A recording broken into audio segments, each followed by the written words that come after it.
From scorched grasslands to a labyrinth of deepest green. 2 worlds, 1 continent.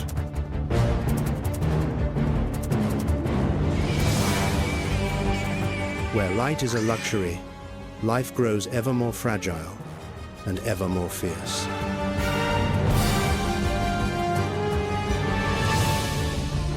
Death is not always loud. Sometimes it arrives in silence.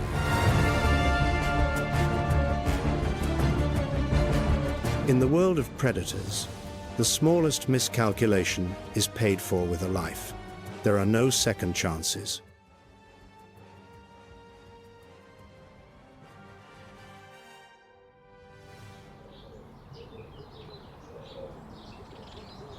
Welcome to WildVerse, where we explore the most hidden and magnificent corners of this planet.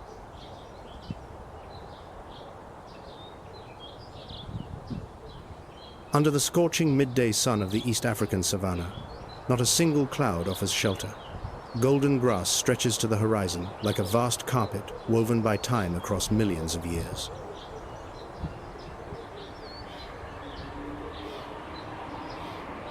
Hot wind sweeps across the short, dry season grass, carrying the scent of cracked earth and sun-bleached pollen. Heat shimmers rise from the ground like invisible curtains.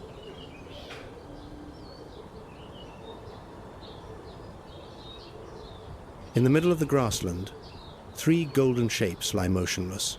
Not a single muscle twitches, not a single ear turns. The grass holds its breath.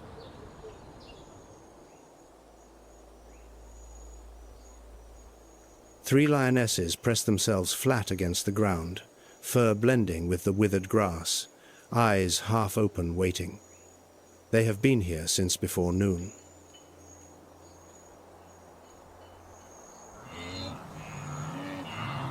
Less than 300 feet away, a group of warthogs graze.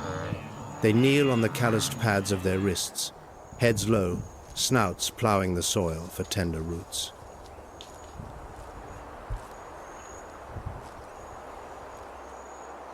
Each adult warthog weighs between 130 and 330 pounds, shoulders standing roughly 25 to 33 inches high, far shorter than the predator stalking them.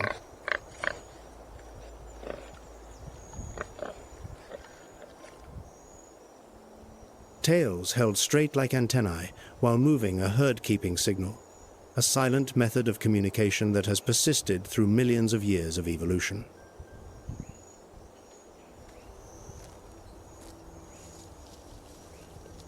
But today, that signal arrives too late. The wind carries it in the wrong direction.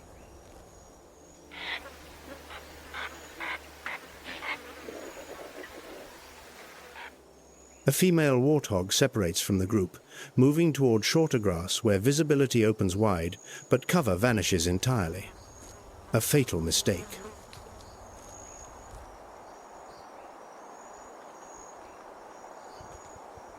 The lioness on the left flank begins to move, belly pressed to the earth, each step measured like a heartbeat. She advances while the other 2 fan out on either side, the classic ambush formation.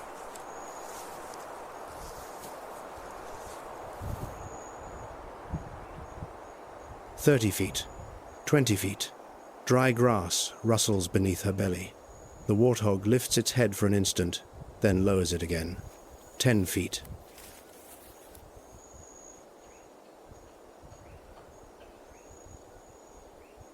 The central lioness explodes. 50 miles per hour in under 3 seconds, 300 pounds of raw muscle hurtling across the short grass.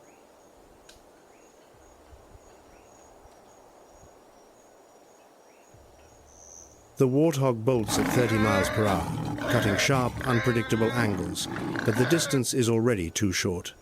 Physics favors the hunter.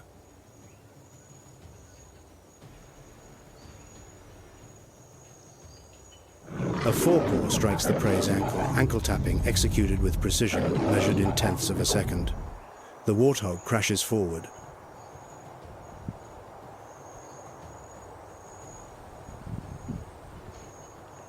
Jaws, delivering 650 psi of bite force clamp around the throat. The chase ends in under 8 seconds. the savanna barely noticed.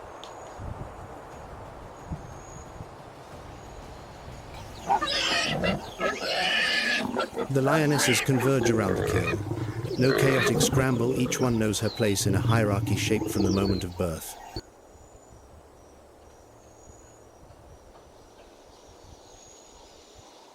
Yet the hunt just witnessed is the exception. Most lion hunts unfold under the cover of twilight, when the savanna cools and shadows lengthen.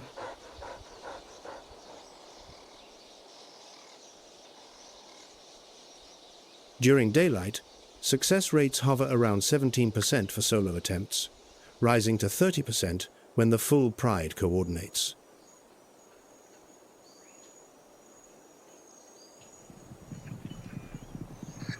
The dry season forces the gamble. Shorter grass means clearer sight lines for both sides, hunter and hunted alike. Every advantage is temporary.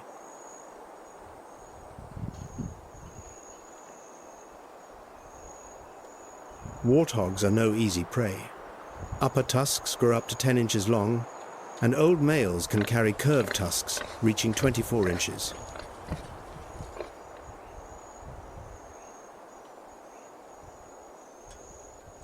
The lower tusks measure only about 5 inches, but are razor sharp enough to slice open the belly of any attacker.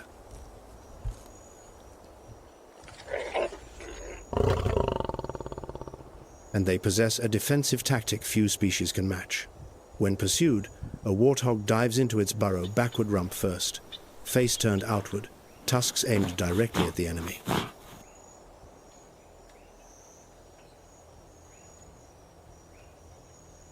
A living fortress, few predators dare reach inside.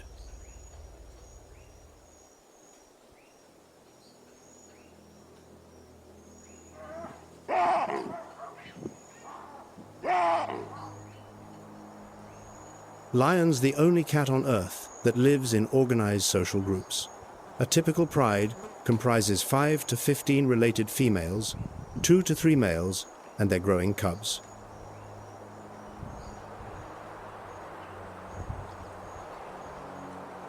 Males patrol the territory. Their dark manes a badge of high testosterone and robust health. The blacker and thicker the mane, the more formidable its bearer appears to allies and rivals alike.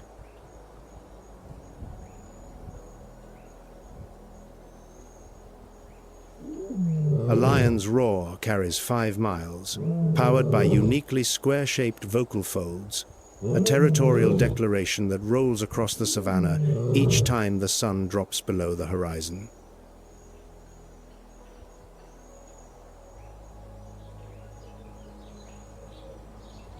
But strength does not guarantee survival. 80% of lion cubs perish before reaching the age of 2, claimed by starvation, disease, or incoming males that seize power and slaughter the young of their predecessor.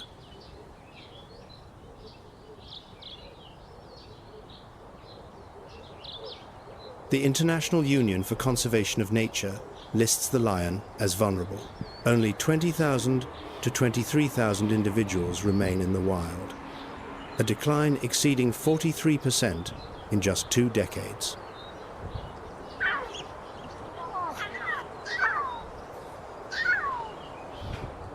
The cat that once roamed across all of Africa now clings to shrinking patches of protected land. Fences replace horizons. Roads carve through territories.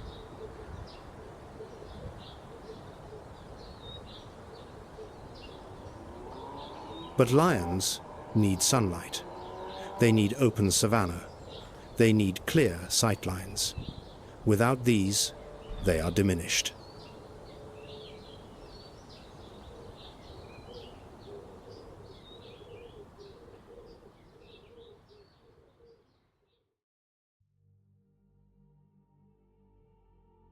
Hundreds of miles to the west, beyond the rift valleys and volcanic highlands, there exists a world where sunlight never touches the ground.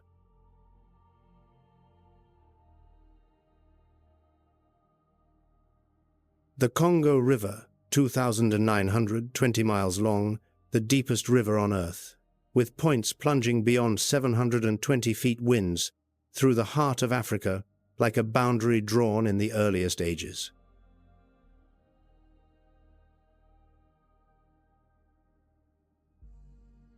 And on both banks of that river, the Congo rainforest spreads across nearly 700,000 square miles through 6 nations, the second largest tropical forest on the planet, surpassed only by the Amazon.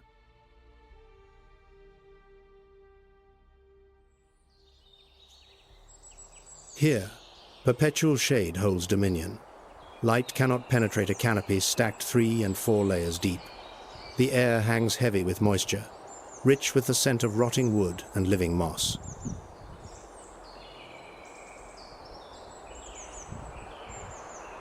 In the Congo rainforest, the strongest is not the fastest, but the one that waits the longest. Speed is irrelevant here.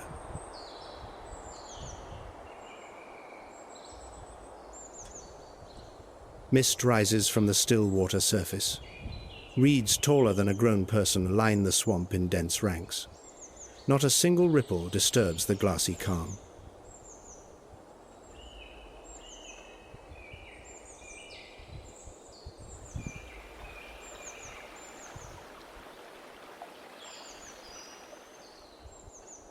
And within that silence, a figure stands, as still as carved stone. Minutes pass, nothing moves.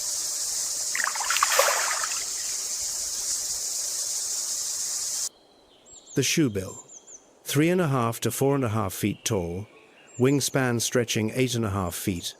It stands on long legs in shallow water, completely motionless.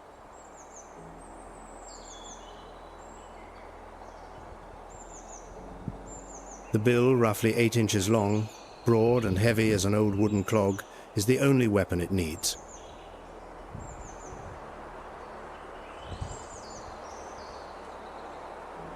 It does not stalk. It does not chase.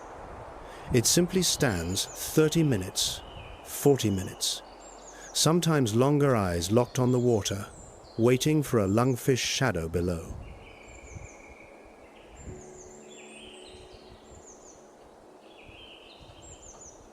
Patience in its purest form, a strategy older than any mammalian brain.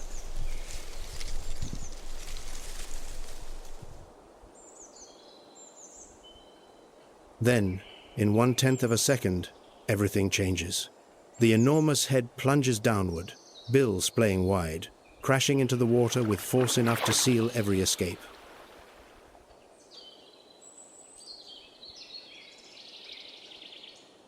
The lungfish thrashes inside a bill that snaps shut like a steel trap.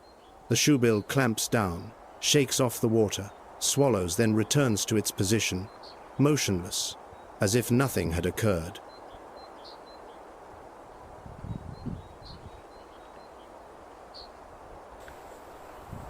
The shoebill's prey extends beyond lungfish, snakes, lizards, frogs, even small fish. Anything passing through its waters risks becoming a meal.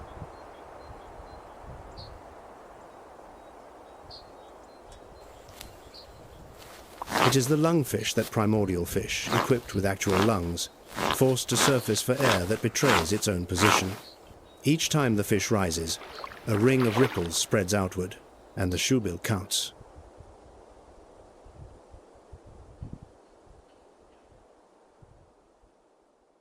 On the IUCN Red List, the shoebill carries a status of vulnerable. Only 3,300 to 5,300 individuals survive worldwide, concentrated around the swamps of Central and East Africa.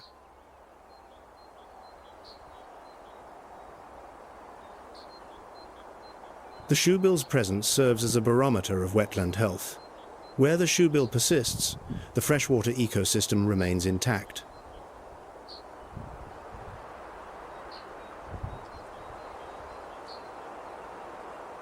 What makes the shoebill extraordinary is not its size or its power, but its capacity to wait, longer than any other predatory bird on the planet.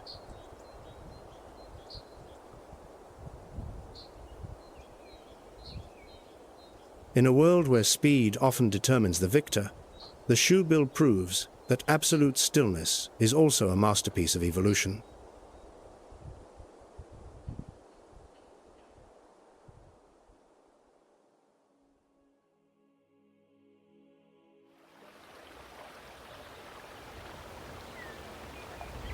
In the Congo rainforest, sometimes the most dangerous thing is the one that never moves. Stillness here is not passive, it is predatory.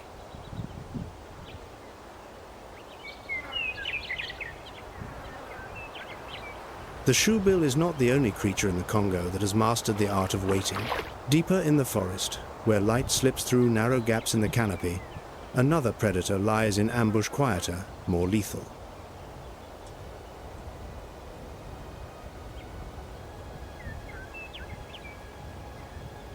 In the lowland forests of northeastern Congo, the canopy grows so thick that the sky disappears. Afternoon light survives only as thin streaks, falling at angles through the leaves.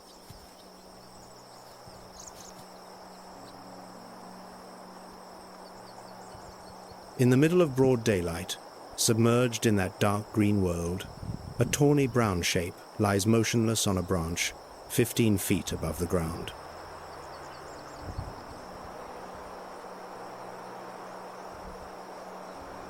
The leopard, apex predator of the Congo's lower forest compact frame, coiled muscles, weighing 66 to 176 pounds.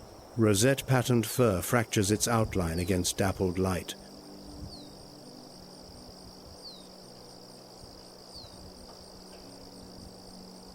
If the lion is the one that explodes across open savanna, the leopard is the one that vanishes beneath layers of somber foliage.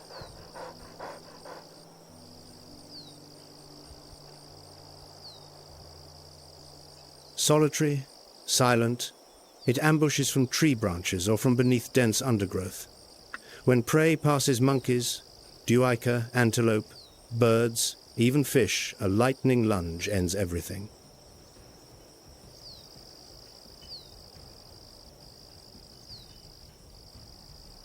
And then comes what no other great cat can accomplish.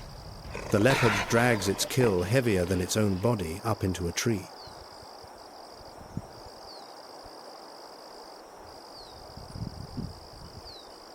One limb at a time, fangs locked into the prey's neck, shoulder and neck muscles straining as it climbs vertically 10, 15, 20 feet upward.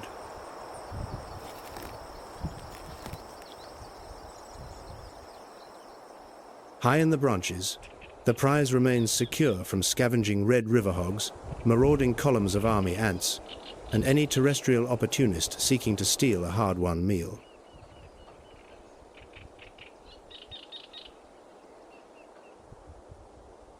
Lions hunt with the power of the pride under open sun. Leopards hunt with invisibility beneath tangled shadows. Same great cat family, two survival strategies in complete opposition.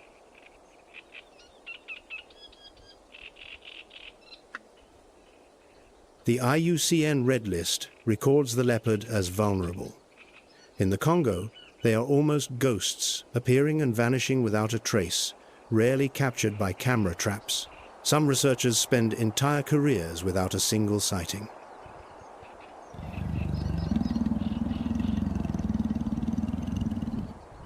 The shoebill's patience lies in stillness.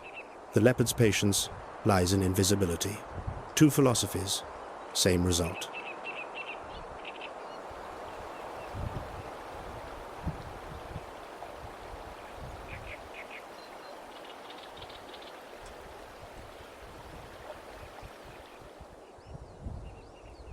Both obey the same law. In the Congo rainforest, the one that waits best is the one that eats. Everything else starves.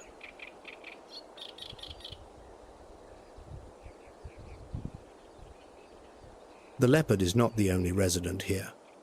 At higher elevations, where mist blankets the slopes and temperatures fall, an enormous dark shape moves slowly through damp moss.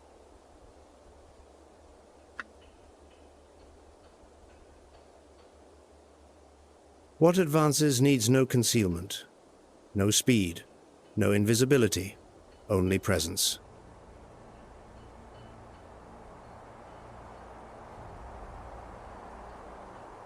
The Virunga Mountains. Mist wraps around moss-covered volcanoes at elevations ranging from 7,200 to 14,100 feet. 8 volcanoes in a chain, 2 still active.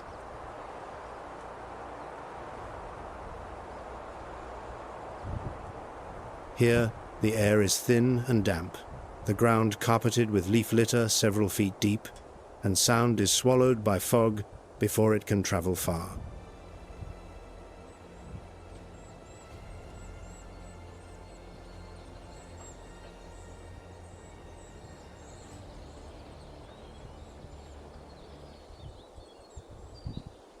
A massive frame emerges through the undergrowth, silver gleaming along the back through the mist, a silverback, 300 to 485 pounds, up to 5.5 feet tall.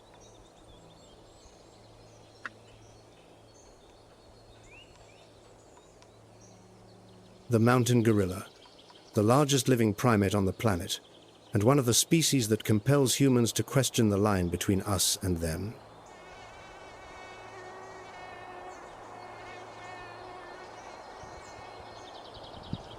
A silverback leads a group of 5 to 30 individuals, all dependent on a single male, for protection, navigation, and conflict resolution.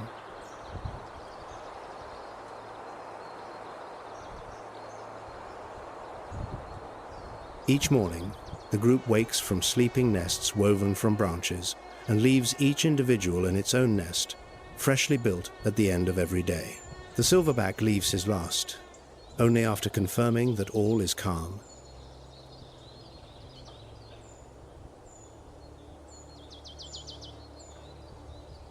They move slowly through bamboo forest and dense vegetation, pausing to feed young leaves, bamboo shoots, roots, occasionally fruit.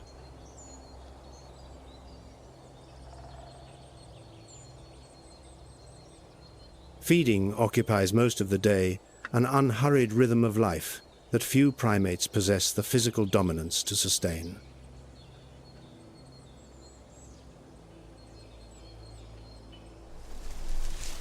That tranquility can easily lead one to assume gorillas are gentle beyond all measure. The truth is far more complex.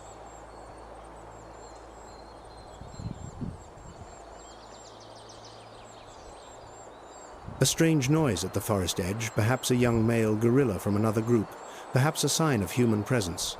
The silverback rises.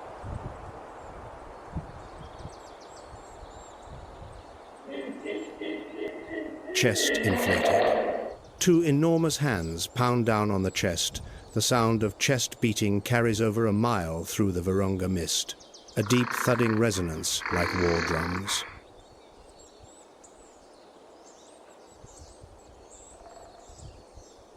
He snaps a large branch with one hand, advances several steps toward the sound. Eyes locked, shoulders coiled. This is not an attack, this is a boundary.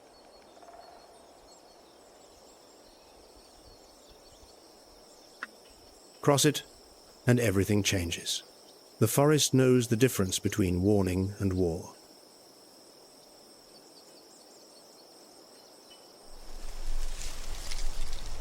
The danger passes. The silverback lowers his shoulders, returns to the group. Females clutch their infants. Several young ones peer curiously over their mother's shoulders, eyes wide.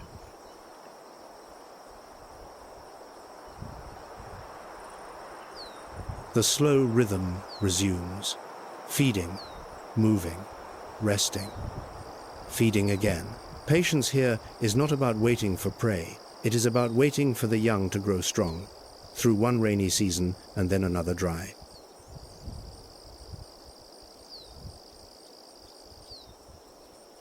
Gorilla footprints churn the soil each day, creating gaps that let light filter down to the lower-tier seedlings push upward. Their dung serves as nutrient-rich natural fertilizer.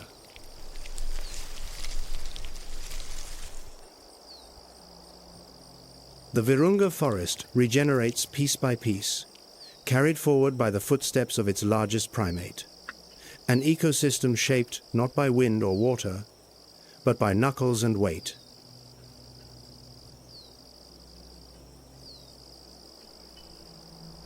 And perhaps the greatest miracle of the mountain gorilla lies in a single number, 1063.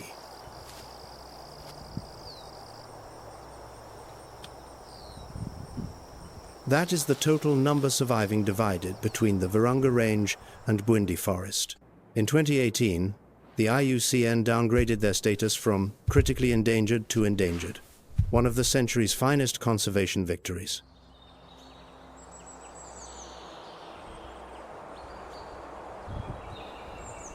Pulled back from the brink of extinction through decades of tireless effort, rangers who risk their lives, scientists who track every individual, local communities who share the mountain.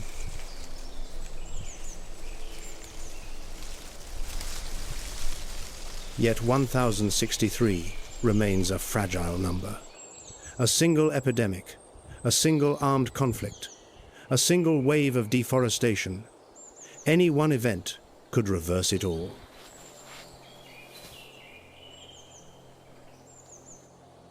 The silverback does not know this. He knows only to protect his family each day, one day at a time, a patience that spans an entire lifetime.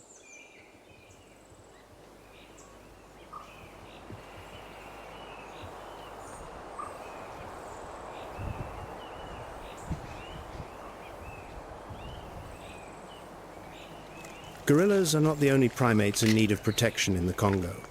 On canopy branches below the Virunga highlands, another monkey moves so conspicuous it seems to challenge the very forest trying to conceal it.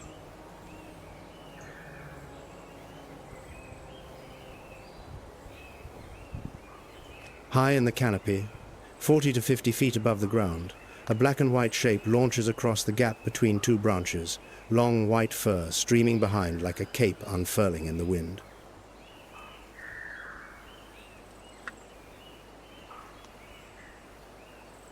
The black and white colobus. Jet black fur covers most of the body, but from shoulders to lower back, a cape of fringed white fur fans out, so striking it once drove them to the brink of extinction for their pelts.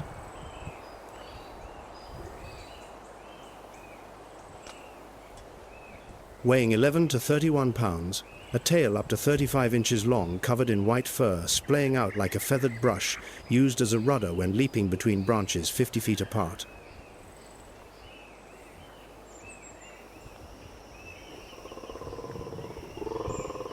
The name colobus derives from the ancient Greek word meaning mutilated, because their thumbs have nearly vanished, reduced to a small nub.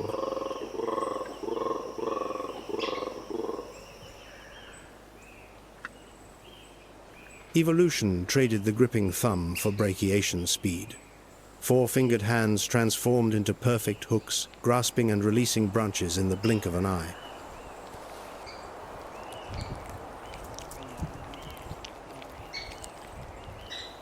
They live in small groups of 8 to 15 individuals, one adult male leading several females and juveniles. Territory is declared through deep booming calls at dawn, echoing through the canopy like a warning.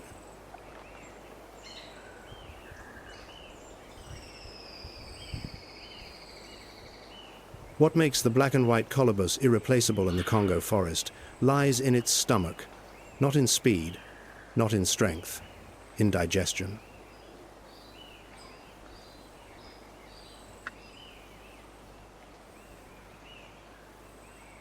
Unlike most monkeys, the colobus possesses a multi-chambered stomach resembling a cow's, enabling it to digest mature leaves, tough foliage, even toxic leaves no other primate dares touch.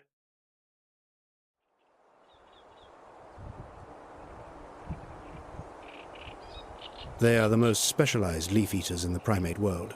While gorillas feed on bamboo shoots and leopards stalk prey on the ground, colobus monkeys process the leaves that the Congo produces in surplus yet few can consume.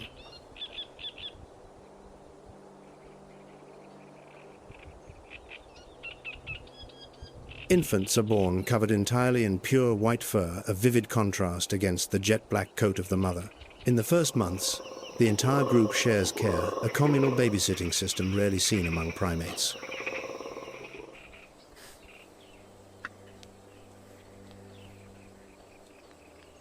The white fur of the young gradually darkens as they mature, as though the somber depths of the Congo slowly seep into every fiber, a transition that takes roughly 5 months.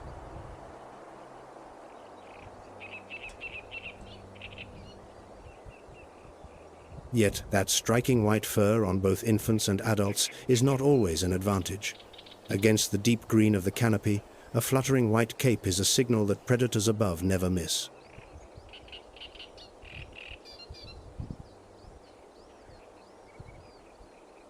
And that predator is circling silent, patient, with eyes capable of detecting a small movement from hundreds of feet away.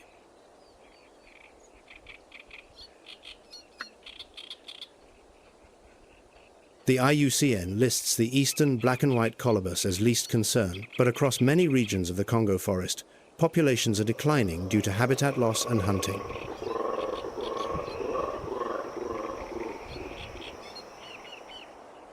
Gorillas protect their families through sheer physical dominance. Colobus monkeys protect themselves through brachiation, speed, and constant vigilance.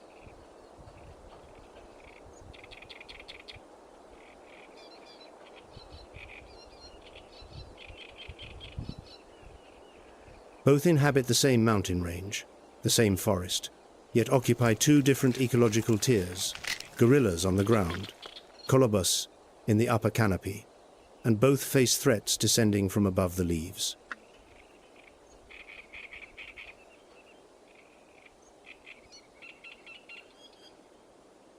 This vast green network extends its enormous root systems across the borders of 6 nations, from Cameroon to Gabon, from Equatorial Guinea deep into the Democratic Republic of the Congo.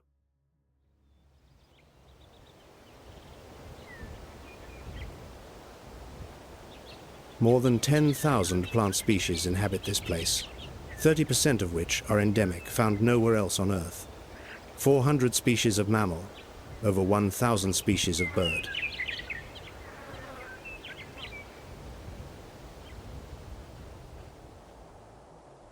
The Congo Basin is called the green lung of Africa, but perhaps the heart is more accurate, for it is this ecosystem that pumps life into the entire continent.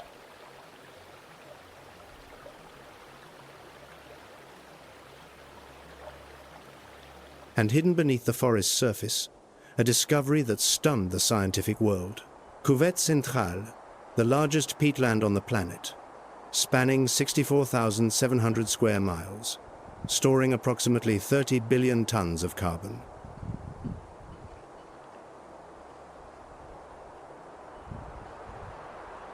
This ecosystem was not comprehensively mapped until 2017, meaning that until fewer than 10 years ago, humanity did not know where one of the most critical carbon reserves on the planet lay.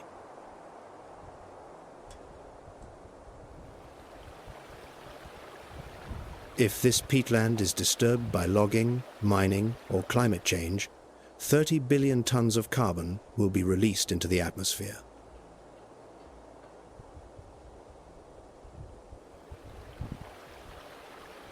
The Congo River, that churning current, concealing the deepest chasms on Earth, does not merely divide forest. It carves an evolutionary boundary of brutal finality. Northern species have not crossed to the south for millions of years.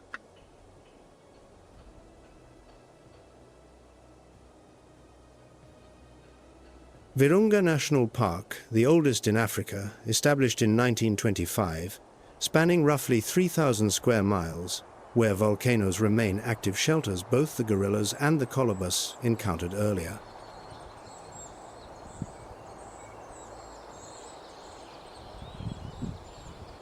Every protected acre is a promise that what lies within will still exist for the next generation.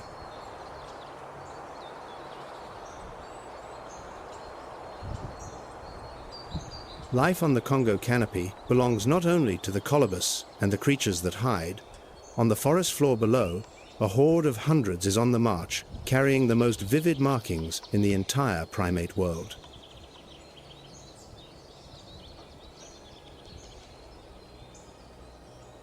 The Congo forest floor. Morning. Light filters through the canopy just enough to distinguish rotting leaves from damp soil. A faint rustle, then a second, a third, then the entire forest floor erupts into motion.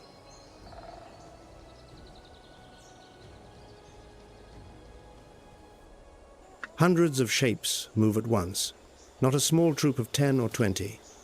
This is an army sometimes exceeding 600 to 800 individuals, sweeping across the forest floor like a living tide.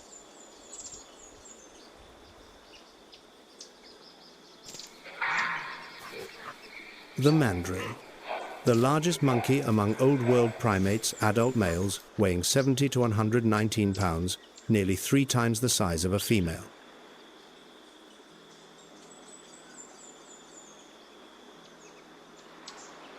It is not size that makes the mandrill unmistakable. It is the face. No mask in nature rivals this display.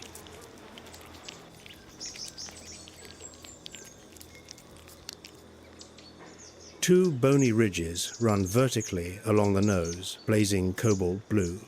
Between them, a vivid scarlet stripe runs down the bridge like a streak of war paint. The muzzle extends forward, pink lips framed by a pale golden beard.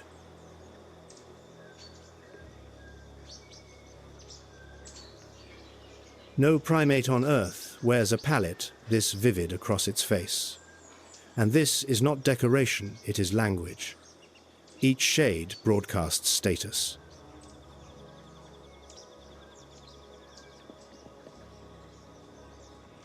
The brighter the colors, the healthier and more dominant the bearer.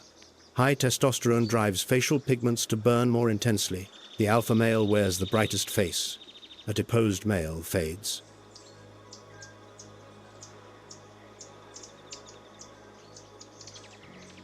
A wordless election held every single day. No ballots, no speeches, only biology.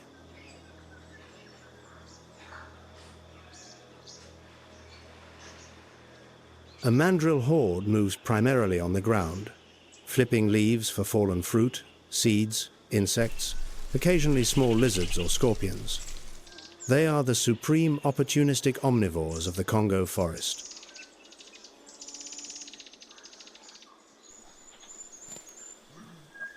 600 mouths scour the forest floor each day, flipping leaves, digging soil, stripping bark, reshaping the microecology beneath their feet in ways few notice.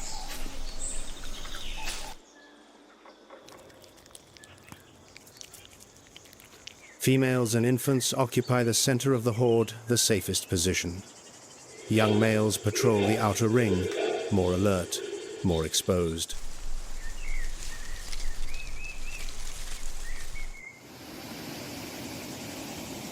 Mandrill social structure revolves around matrilineal lines. Females remain in the group for life, inheriting rank from their mothers. Males depart upon reaching adulthood.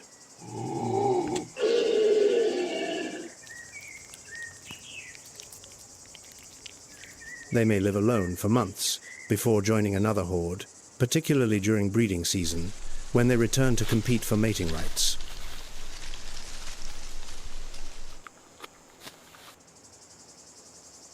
When a horde moves, it generates a wall of sound calls, snapping branches, rustling leaves, spreading hundreds of feet in every direction. Every small creature in its path scatters in panic.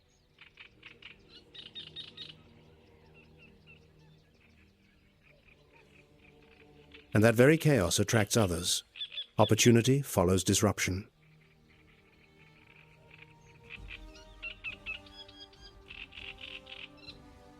Insects launch from the leaf litter. Small lizards scatter. Forest birds dive to snatch flushed prey. The mandrill horde does not merely feed itself, but inadvertently sets a banquet for an entire network of species, trailing in its wake.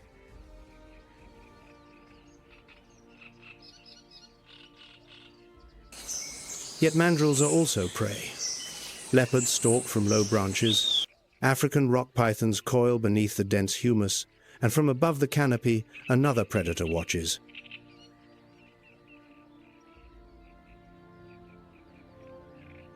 When the horde pauses for a midday rest, several females begin grooming one another, a crucial social bonding behavior that maintains alliances and reduces tension.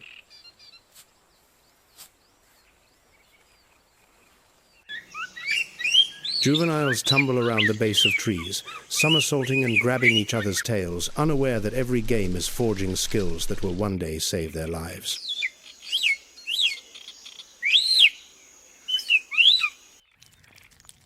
The IUCN classifies the mandrill as vulnerable.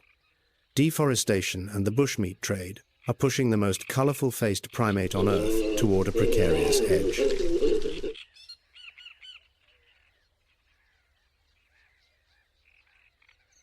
Gorillas wield strength. Colobus monkeys wield brachiation speed. Mandrills wield numbers. 600 pairs of watchful eyes outperform 10. Each primate species in the Congo forest carries its own survival strategy.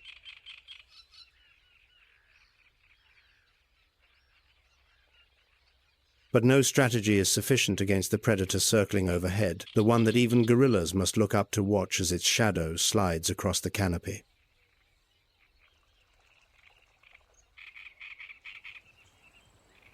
When the mandrill horde moves, smaller monkeys, colobus, blue monkeys, red-tailed monkeys are also disrupted, forced to leap between branches to clear the path.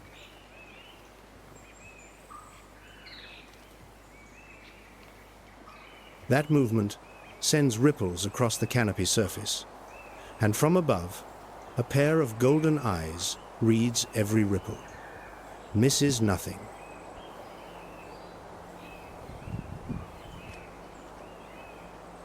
The crowned eagle, a wingspan of 5 feet 9 inches, not the longest among birds, but short and broad, engineered for maneuverability inside dense forest that open savanna eagles could never penetrate.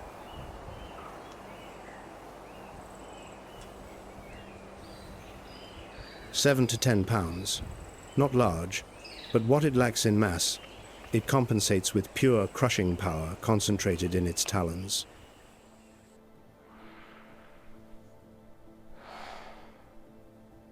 The talons of a crowned eagle generate enough grip force to shatter a monkey's skull. This is one of the most powerful raptors in Africa, not the fastest or the largest, but the most precise.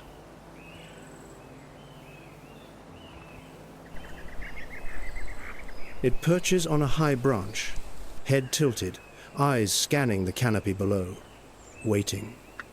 A small group of monkeys passes through colobus, trailing white capes that flutter against the dark green canopy.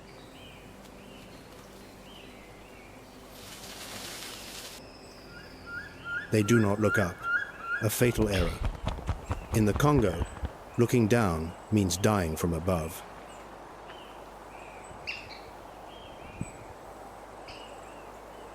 The eagle folds its wings, plunging downward through a gap between branches, a straight vertical line, utterly silent talons spreading wide in the final fraction of a second. A branch shudders once. Then, stillness.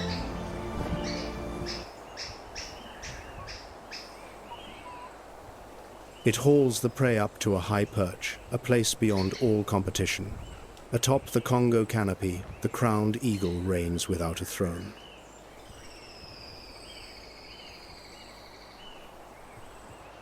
The white fur of the colobus at once its beauty and its death sentence. Against the deep green canopy, nothing stands out more than a white cape in flight.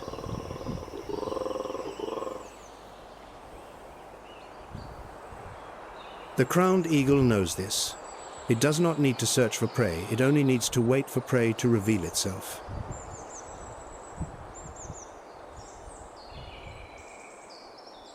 From the black and white colobus gliding through the canopy to the vivid mandrills below on the floor, both live beneath the eagle's shadow. Yet the threat does not come only from above.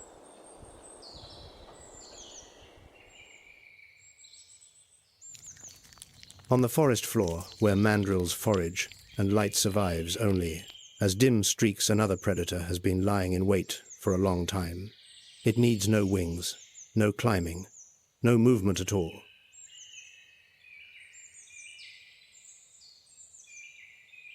Deeper into the forest interior, light grows ever more scarce. Layers of canopy stacked so dense that midday remains submerged in deep green twilight.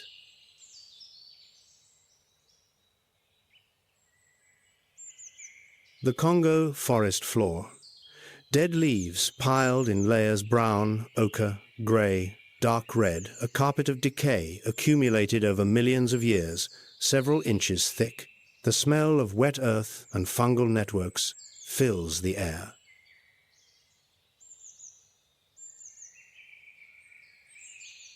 And within that leaf litter, a creature has all but disappeared. It has been here for hours, perhaps since dawn.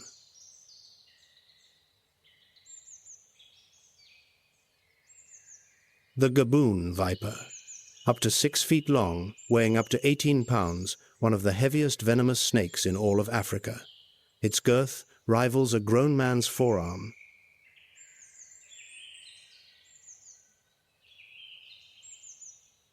Geometric patterns along its body, triangles, diamonds, vertical stripes, match the dry leaves so precisely that a human standing 3 feet away still would not notice.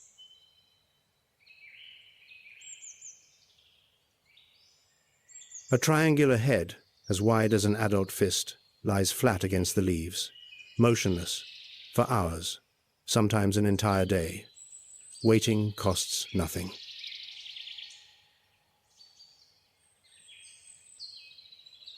And the fangs measuring 2 inches, the longest of any venomous snake on earth. A single strike can deliver up to 9.26 grains of venom, a yield potent enough to fell several grown adults.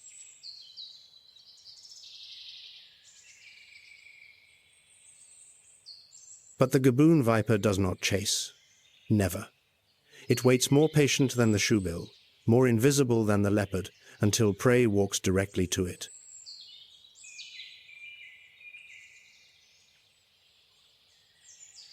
A small rodent scurries across the leaf litter, passing within inches of the triangular head without any awareness that death lies beside it.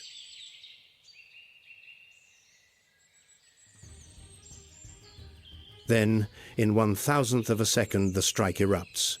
Jaws open, fangs deploy, driving deep into the prey, venom injected. No chase, no struggle. A single blow, precise, in absolute silence.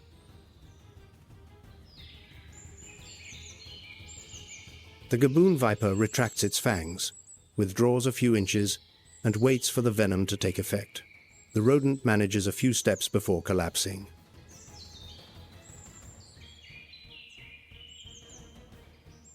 The snake advances, begins to swallow, then returns to its original position, motionless, as though nothing had happened.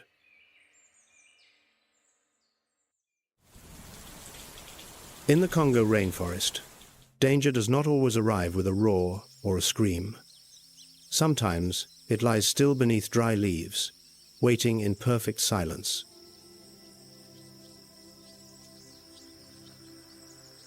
Three tiers, 3 hunters. The crowned eagle controls the space above the canopy. Mandrills churn the middle and forest floor. The gaboon viper ambushes at the lowest level, each tier of the Congo forest governed by its own master.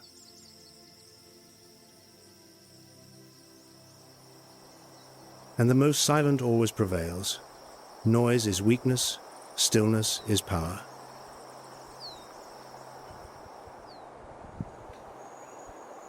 The lion opened this story with an explosion 50 miles per hour across the short grass. The gaboon viper closes it with absolute stillness, not a single muscle twitching until the final 1,000th of a second.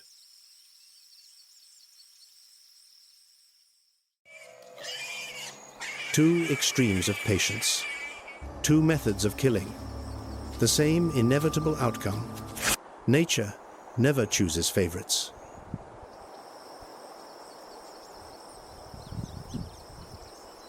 But the Congo forest is not merely a kingdom of hunters. Deeper in the green darkness, where light barely reaches the forest floor, the heaviest footsteps are quietly sowing seeds for the future.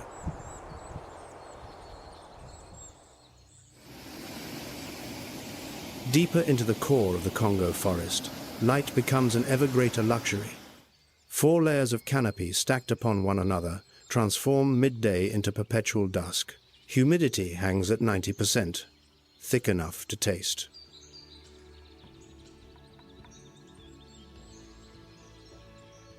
Beneath that somber vault of leaves, a sound travels through the dense forest too low for the human ear to detect clearly, yet it reverberates through the ground and tree trunks like a pulse rising from the earth itself.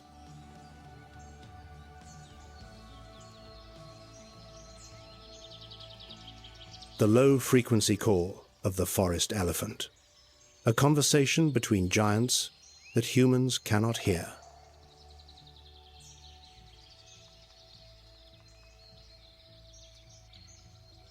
A rare shaft of light slips through a gap in the canopy, illuminating a small clearing in the forest where a fallen ancient tree has torn a hole in the roof of green.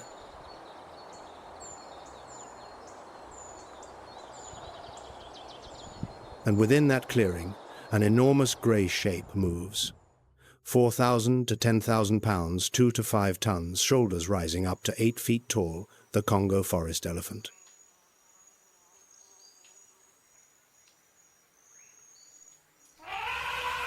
Noticeably smaller than the savanna elephant, with rounder ears and straight tusks pointing downward rather than curving outward. An ideal design for threading through dense forest without snagging on vines or branches.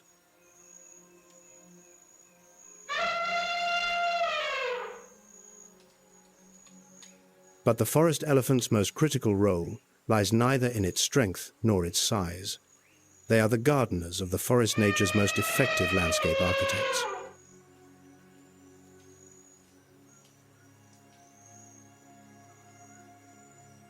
Each day, elephants consume fruit and then travel for miles.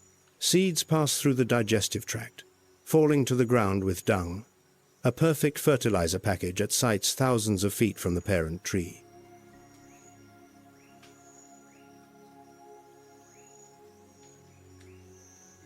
The tallest trees in the Congo depend on elephants to disperse their seeds. Without elephants, seeds fall beneath the mother canopy, competing for light against the very tree that produced them, and losing.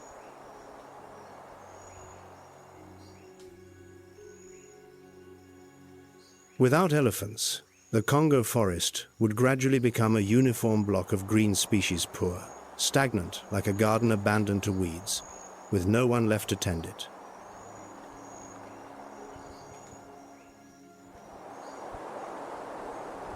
The IUCN designates the African forest elephant as critically endangered, the final threshold before the abyss of extinction. According to the latest DNA census, the entire surviving population has dwindled to an estimated 135,000 individuals.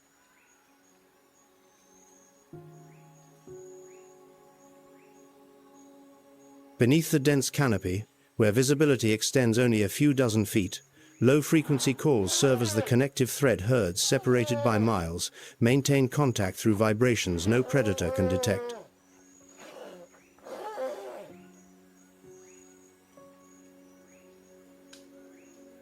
Forest elephants plant seeds with patience, not for the coming season, but for the coming century. Each heavy footfall is an investment the forest will repay decades from now. No other gardener thinks in centuries.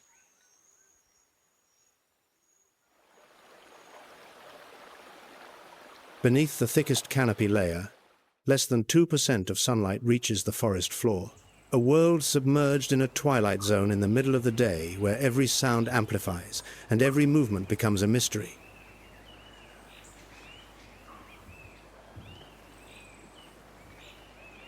Elephants sow seeds. Mandrills flip leaves. Gaboon vipers lie motionless among decaying foliage, each species keeping its own rhythm, each tier holding its own story, all unfolding simultaneously within a single stretch of forest.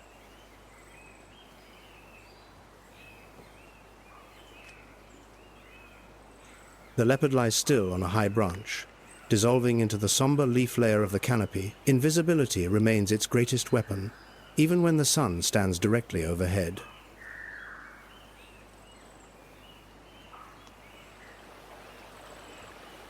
There is one creature in the Congo more patient than all the rest, so patient that the world did not know it existed until just over 100 years ago.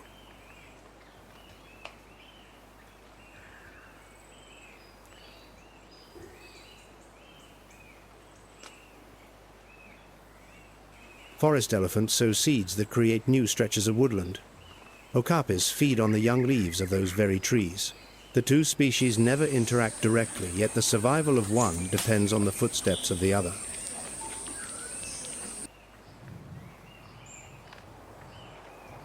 The Democratic Republic of the Congo loses approximately 1,200,000 acres of primary forest each year, an area larger than the state of Delaware, vanishing annually.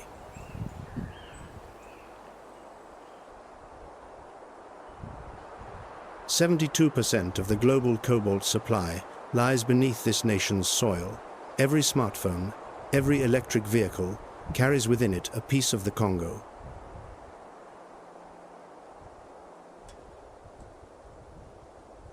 Armed conflict in eastern DRC continues to directly undermine wildlife protection.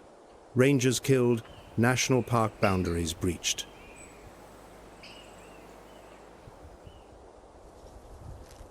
The northern white rhinoceros has reached functional extinction, only 2 females remain. A stark reminder that the brink is not an abstract concept.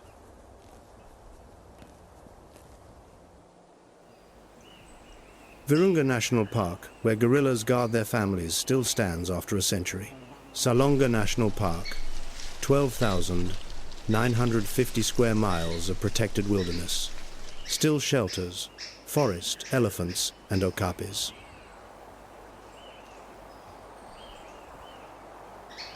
Yet still standing does not mean safe. Every protected acre is a promise, and a promise holds value only when someone keeps it. Conserving the Congo is not a sprint. It is the longest wait, the most patient and difficult undertaking that humanity has ever assumed.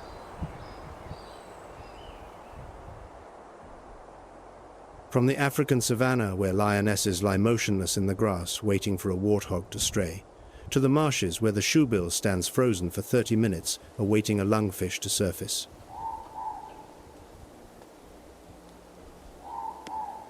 From the tree branch where the leopard dissolves into darkness, to the forest floor where the gaboon viper merges with dry leaves, waiting in perfect silence.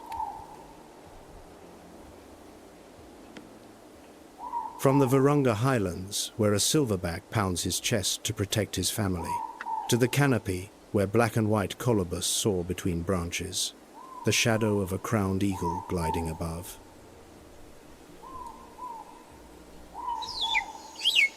From 600 vivid faces of mandrills turning leaves on the forest floor, to the heavy footsteps of forest elephants sowing seeds for the next century.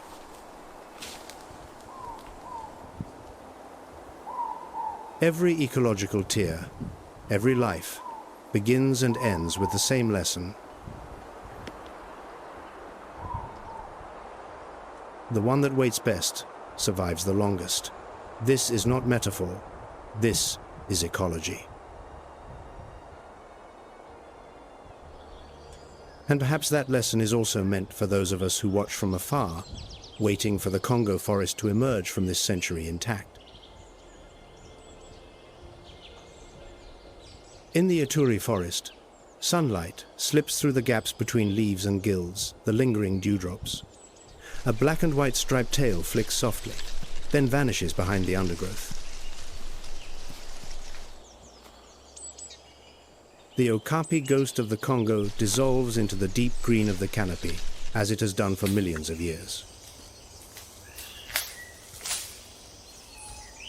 And the forest falls silent once more, as it always has, as it always must. Thank you for joining WildVerse.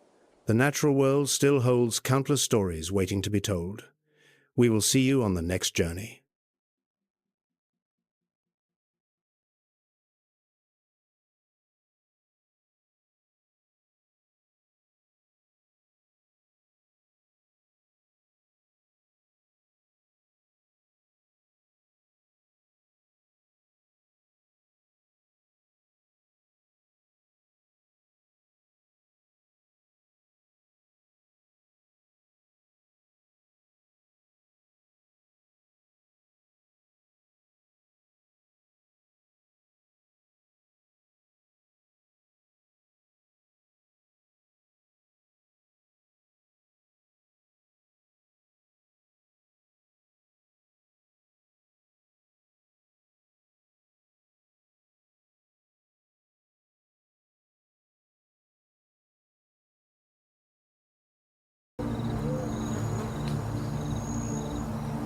females watch from the tall grass in absolute silence. They do not intervene, they do not even flinch. In the world of lions, loyalty is not sentimental, it belongs to the victor.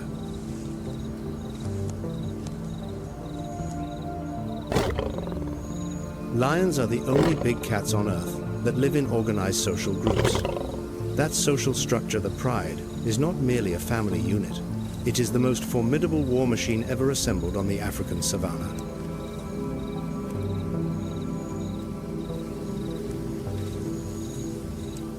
The usurpers waste no time. They patrol their newly seized borders with deliberate menace.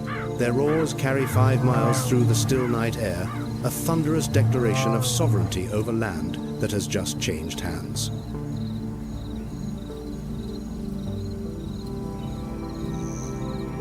Their first act as rulers is brutal, methodical, and entirely logical, by the cold calculus of evolution. Kill every cub sired by the former king, so the females will cycle back into estrus and be ready to bear a new bloodline, their bloodline.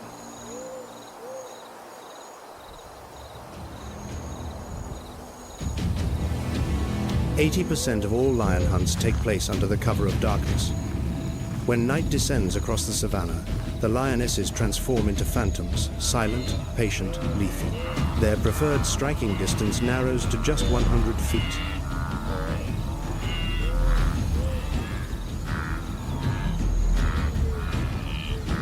Within that range, in the pitch black of an African night, prey stands almost no chance of escape.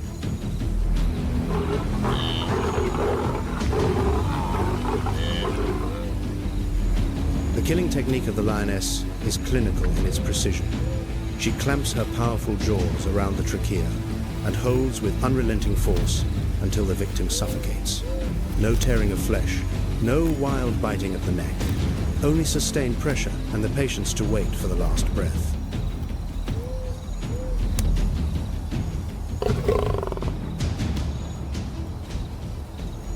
An adult male lion can weigh up to 550 pounds, a colossus of muscle, bone, and mane. Yet on the battlefield of the hunt, it is the females who coordinate the strategy and decide the outcome.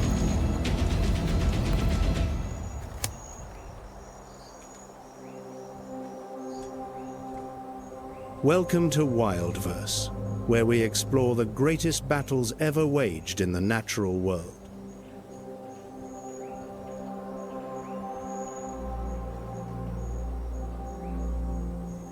This is a continent where every square yard of ground carries a price, and that price is never paid in gold.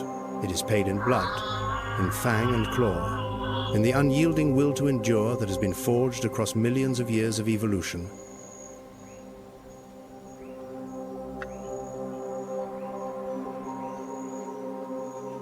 Less than 20 miles away, across a landscape of scrubland and scattered thorn trees, another creature is defending its territory with equal ferocity.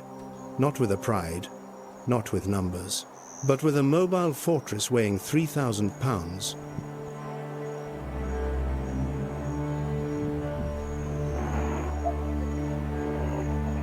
The black rhinoceros, one of the most ancient and formidable mammals still walking this planet, a living relic of a prehistoric age. 2 keratin horns grow continuously throughout its life, the larger of the 2 reaching lengths of up to 4 feet.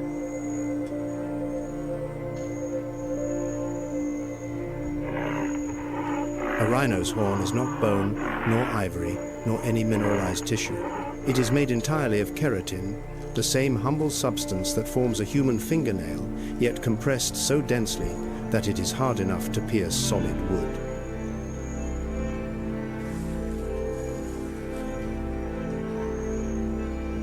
Its eyesight is notoriously poor. It cannot identify a stationary figure beyond 150 feet. But its hearing is exquisitely acute, and its sense of smell is among the sharpest of any large mammal. Within a radius of 100 feet, absolutely nothing approaches without the rhino knowing.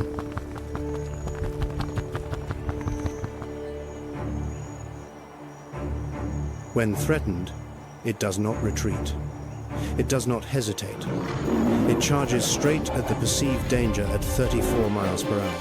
Nearly 3,000 pounds of armor-plated fury hurtling forward. No creature on Earth is foolish enough to stand in its path.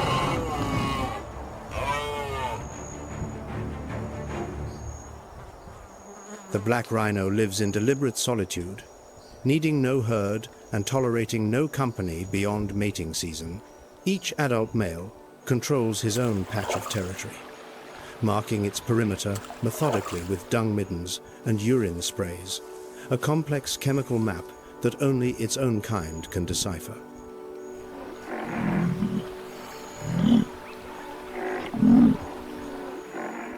When two males dispute a boundary, the confrontation is seismic. They lower their heads and collide two keratin fortresses, slamming together with enough concentrated force to shake the ground beneath them.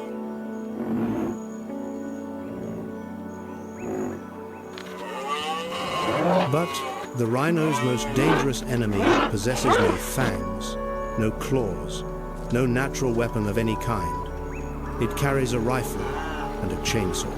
The IUCN classifies the black rhinoceros as critically endangered, one step from extinction in the wild.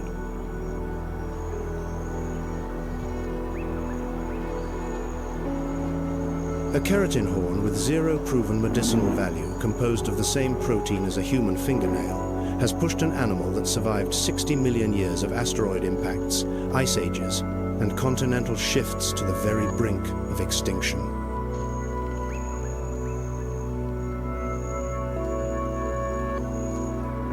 But who truly holds power on this vast, contested continent? The strongest? The fastest? The most numerous? Or is it the one that knows precisely when to fight and when to vanish without a trace?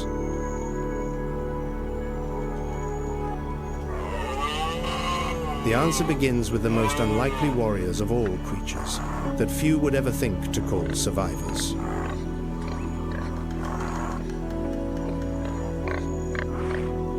On the East African savannah, amid a shimmering sea of sun-scorched golden grass, a low, ungainly figure trots forward with its thin tail raised bolt upright like a signal flag. The common warthog.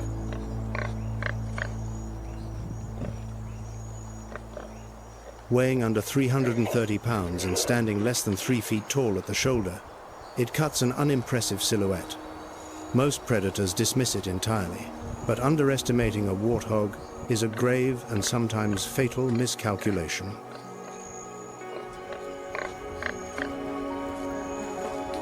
Unlike every other wild pig, the warthog is a grazer. It kneels on calloused pads to crop grass at ground level, a posture learned at birth and kept for life.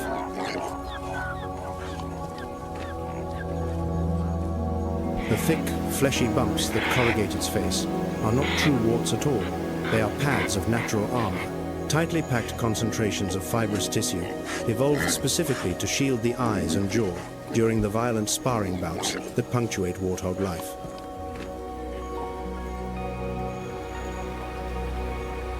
Its primary weapons, 2 pairs of tusks. The upper tusks curve upward to 2 feet, but the lower tusks are the real blades, short, razor-sharp, and lethal when driven into an attacker's belly.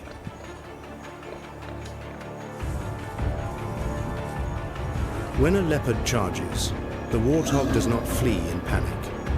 It backs into a burrow, always backwards, so its tusks point directly at whatever lurks outside.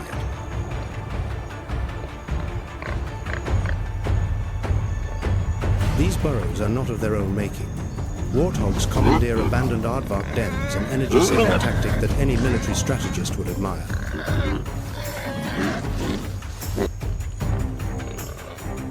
Females live in groups called sounders, mothers, and young sharing burrows and sharing risk. Adult males wander alone, appearing only when the mating season calls.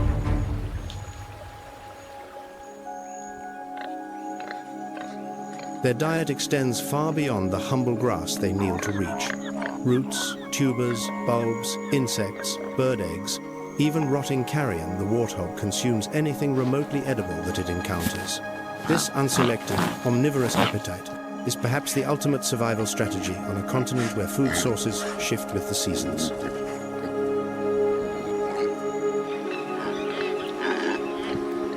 With bursts of speed reaching 30 miles per hour, the warthog outruns most predators over short distances. But its list of enemies is staggeringly long.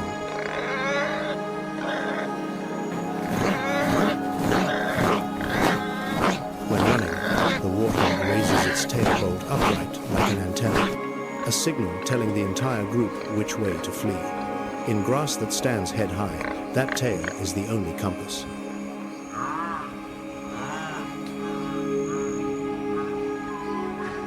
Lions, cheetahs, hyenas, wild dogs, crocodiles. No animal on the savannah is stalked by more predators than the warthog. Every day, alive, is a victory.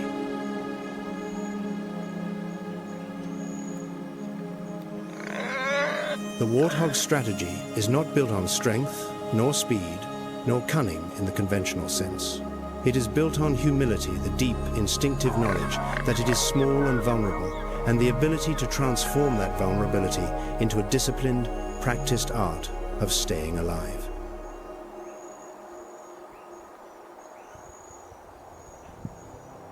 But thousands of miles away, on the mist-shrouded volcanic slopes of Rwanda, a profoundly different kind of war is being waged, one that requires neither fang, nor tusk, nor speed of any kind.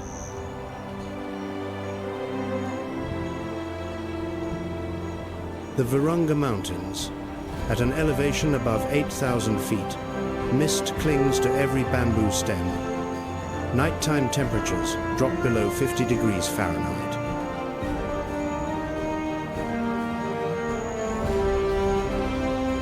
This is the last remaining kingdom of the mountain gorilla, a realm defined by silence, mist, and the watchful presence of giants.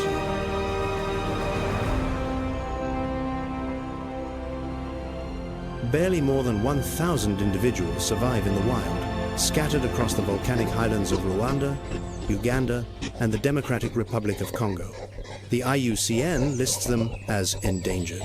They are, by any reckoning, one of the rarest primates remaining on Earth.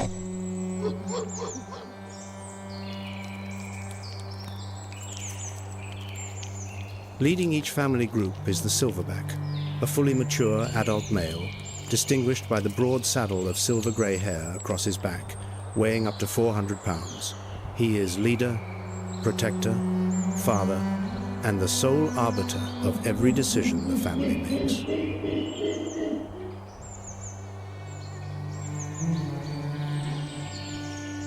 The silverback does not rule through constant violence. A single look from those deep brown eyes, a low rumbling growl, enough for the entire family to understand the boundary.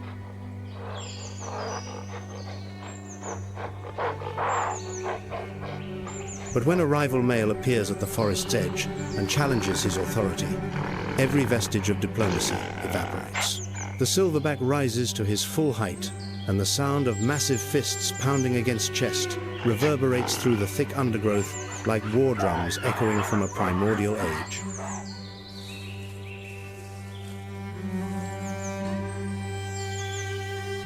Two silverbacks face each other. Bared canines, inflated chests. Most confrontations end here. The weaker male retreats, preserving his life.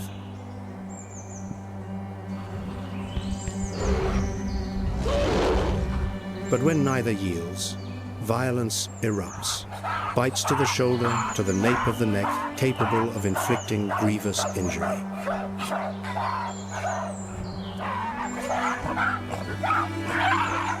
The cost of defeat. The entire family falls to the victor. Infants may be killed just as lion cubs are on the plains below.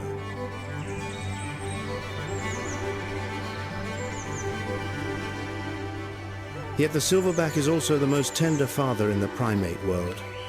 He lets infants climb on his back to play, sits beside them for hours, and sleeps next to them every night.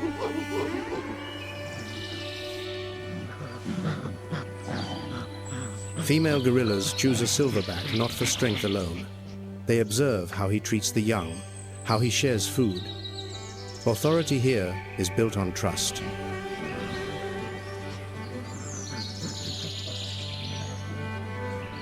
Each evening, the entire family constructs a fresh nest of leaves and branches. The silverback lies at the center, infants curled beside him. This is not a troop, this is a family.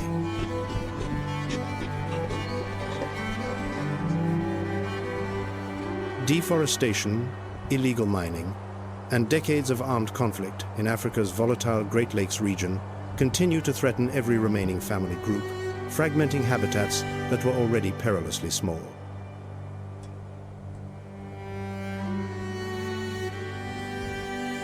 Yet, thanks to remarkable conservation efforts spanning decades of dedication, funding, and political courage, mountain gorilla numbers have at last surpassed the 1 to 1,000 mark for the first time in generations.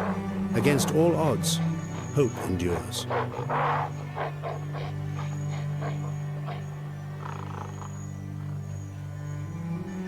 In Africa, warfare is not waged solely with fang and claw and brute muscle.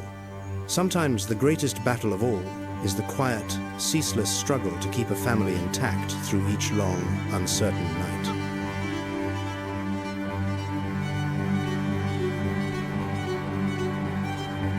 Descending from the mountains, where forest gives way to endless grassland, another army is assembling, requiring no commander, only numbers.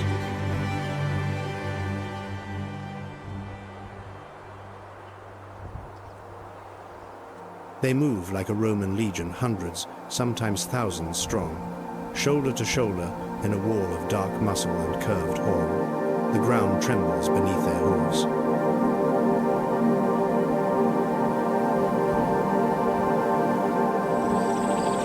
The African Cape buffalo, a charter member of the legendary Big Five, known to hunters and researchers alike by its grim nickname, the Black Death. Each fully grown adult male weighs up to 2,000 pounds of solid bone, thick hide, and volatile temperament.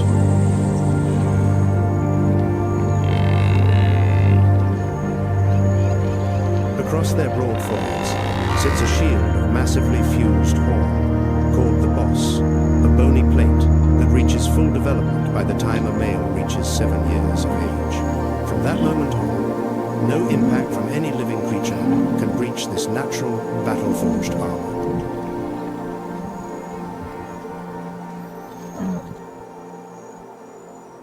When a lion pride appears, Cape buffalo do not scatter. They wheel around, forming a defensive circle, calves at the center, adults facing outward with horns lowered.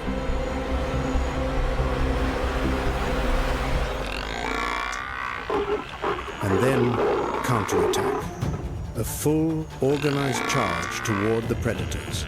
This is a tactic that no other prey species in Africa dares to employ.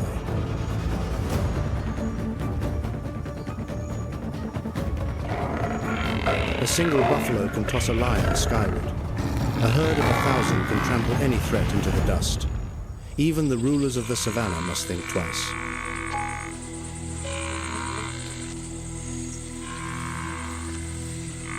Buffalo herds can swell to over 1,000 a legion that no predator dares assault head-on.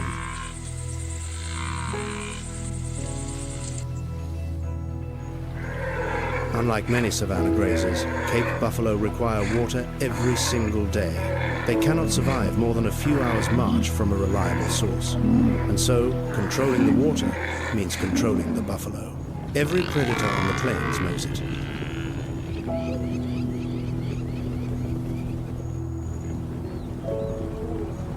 At 35 miles per hour and possessing remarkable memory, Cape buffalo remember every animal that has ever attacked them. They come back, they retaliate.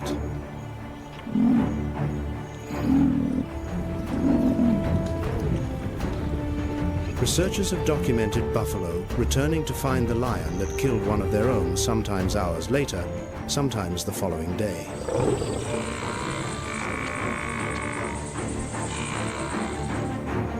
They are also unexpectedly powerful swimmers.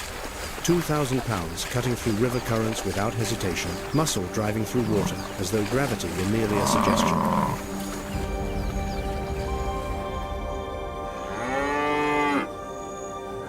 On the back of every buffalo Oxpeckers pick off ticks and parasites while shrieking alarms when an enemy draws near, an alliance between the colossus and the tiny bird.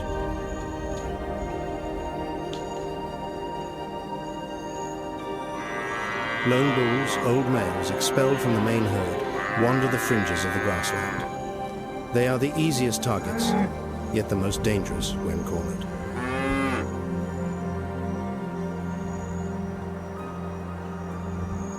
In the battle for the savannah, Cape buffalo are neither the fastest nor the most agile, but they are the adversary no one wants to face once they form a line.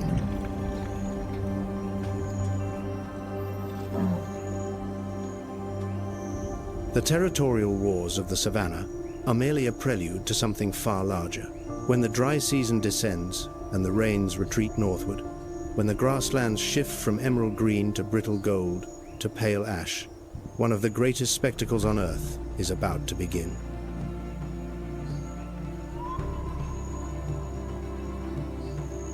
And when it does, every territorial boundary, every established hierarchy, every unwritten rule of the savannah will be rewritten. Along the 800-mile route, creatures honed by millions of years of evolution lie in patient, deadly wait.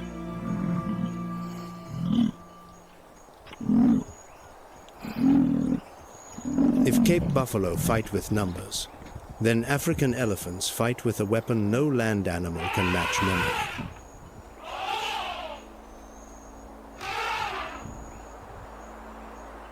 An adult bull can weigh up to 14,000 pounds, the largest land animal currently walking the earth. Yet, sheer physical strength, awesome as it is not what makes elephants the dominant force across this landscape.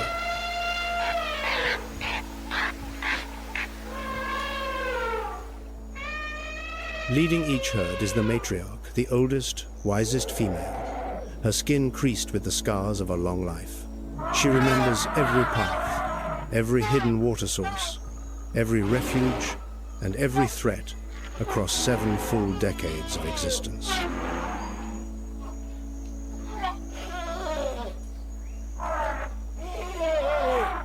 When drought strikes and rivers run dry, the matriarch leads her herd for hundreds of miles. She follows routes learned from her mother, and her mother learned from her grandmother.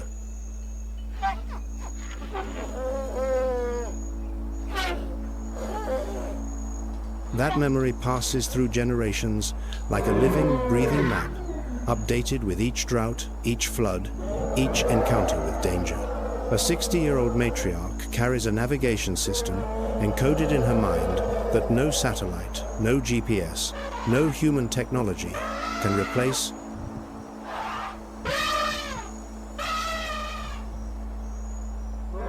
Elephant tusks, which are, in biological terms, elongated incisor teeth, grow continuously throughout the animal's entire life, never stopping. A single tusk on a mature adult male can weigh up to 175 pounds.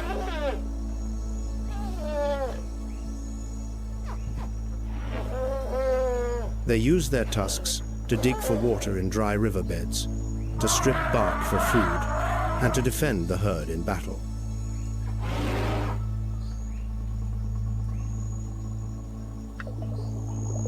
Like humans who instinctively favor their right or left hand, elephants display a clear preference for one tusk over the other, a trait researchers call being tusk-handed. The more frequently used tusk, known as the master tusk, wears shorter from constant use, but is manipulated with noticeably greater dexterity and control.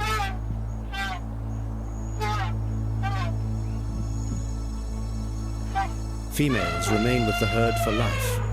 Males depart when they mature, wandering alone or in small bachelor groups, but the memory of family never fades.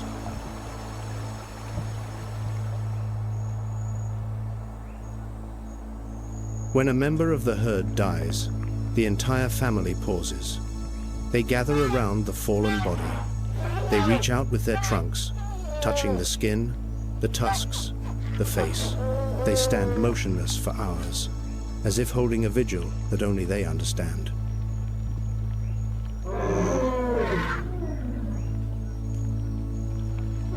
Elephants have even been observed returning to the bones of relatives who died years before, a behavior not clearly documented in any other mammal.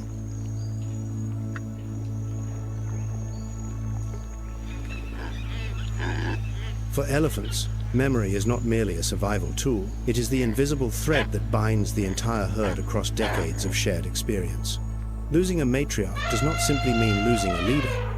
It means losing an entire living library of roots, dangers, and relationships accumulated over a lifetime.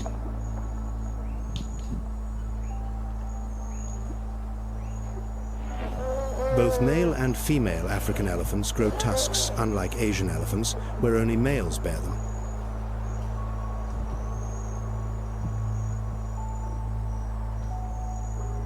This is a rare instance of equal armament in the animal kingdom. Females fight, defend, and dig for water, just as males do.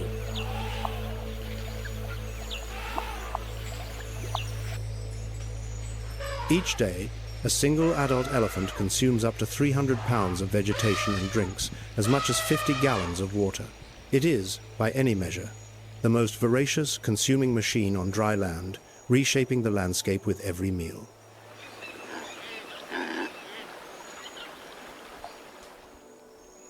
Elephants are also ecological architects of the highest order. They topple mature trees, clearing canopy and opening pathways for new grassland to flourish. During the worst droughts, they dig wells in dry riverbeds with their tusks, creating water sources that sustain dozens of other species that would otherwise perish.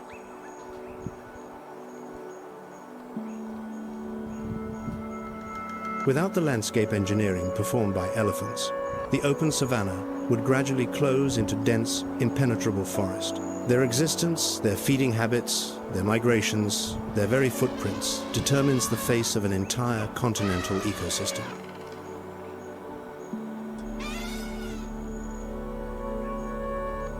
Yet it is those very tusks, objects of staggering beauty and irreplaceable function, that have made elephants the most hunted large mammals on Earth. Industrial-scale poaching has driven their populations from an estimated 10 million to a few 100,000 in less than a single century.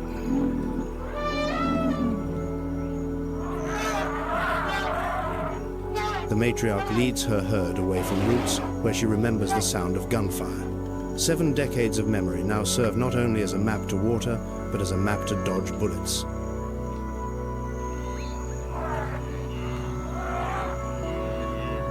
The one who holds power in Africa is not always the largest.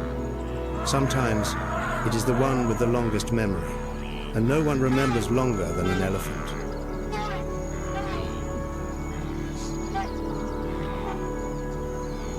But when millions of wildebeest begin to move, even memory is not enough. On the battlefield of migration, there is only one rule: move forward or die.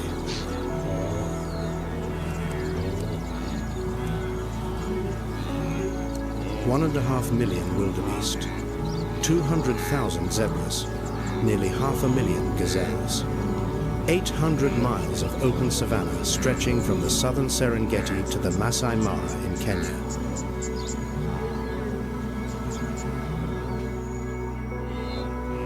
The Great Migration, the largest, most spectacular overland migration of mammals anywhere on the planet.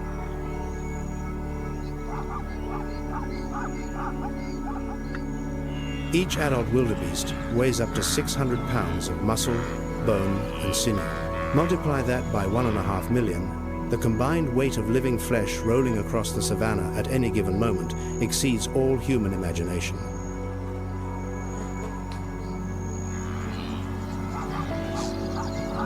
They do not migrate out of blind instinct or ancient habit alone. They follow the rain. As the wet season shifts its path from south to north, tender green grass sprouts in its wake, and that fresh growth is the only compass these animals have ever needed.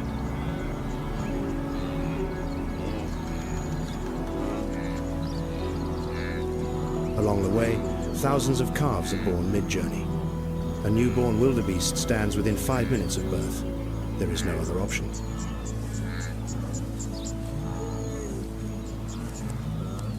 Those that cannot stand are left behind. And being left behind on the Serengeti means death.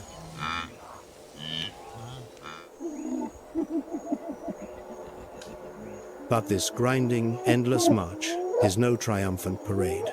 Along 800 miles of migration route, every major predator on the African continent has already moved into position.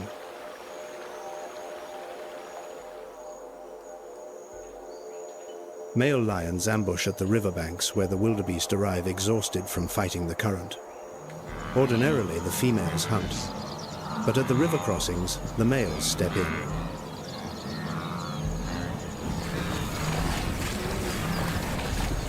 The prey is already spent, 90% of the work done by the water. The lion needs only the final step.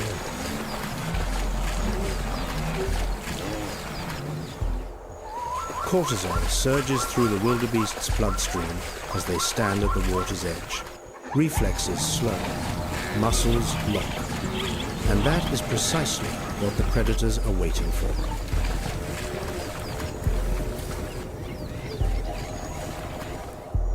But before the lions can act, another killer has been lying in ambush beneath the surface, motionless as a rotting log for hours on end.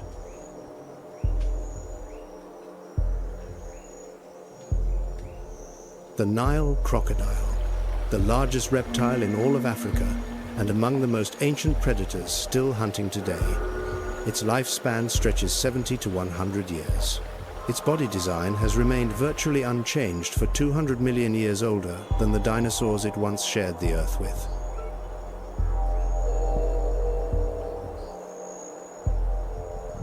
Eyes, ears, and nostrils all are positioned on the very top of the skull, a design perfected by eons of ambush hunting. When stalking prey, the crocodile submerges its massive body almost entirely beneath the waterline, leaving only 3 small points protruding above the surface, like pebbles on a still pond.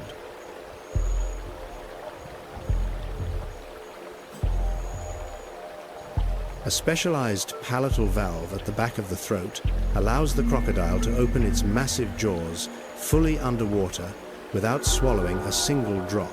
The foramen of Panizza, a unique vascular connection between the 2 aortic arches, enables precise oxygen management during dives that can last hours.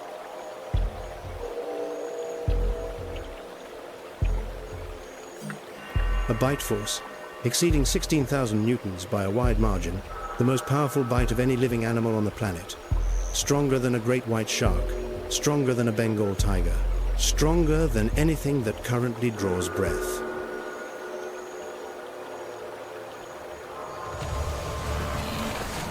The jaw snaps shut on the wildebeest's leg at a speed the human eye cannot follow. And once they lock, no force on earth can pry them apart.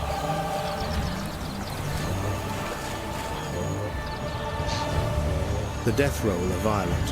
Full body spin executed underwater to wrench limbs from sockets and tear prey apart is a devastating art of killing that no land-based predator on Earth can replicate.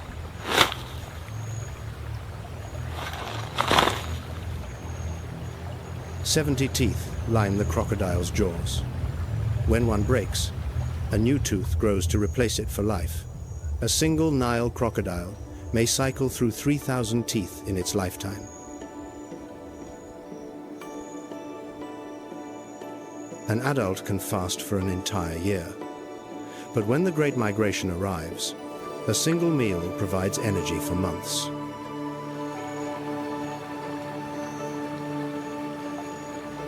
And here lies perhaps the greatest paradox in all of nature.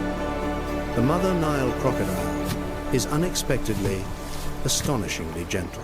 She carefully rolls each egg between those jaws, the most devastating jaws on the planet, cracking the shell with surgical precision to help her tiny hatchlings emerge safely into the world.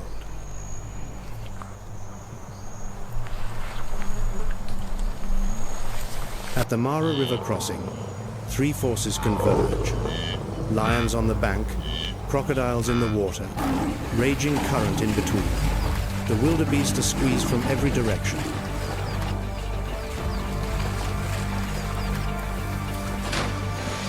Every animal that leaps into the water is gambling with its life. 1 second too slow, swept away by the current.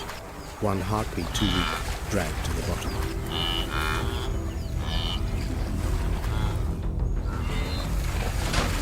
Those that reach the far bank, two exhausted lions are waiting. There is no safe choice. Only choices that are less catastrophic than others.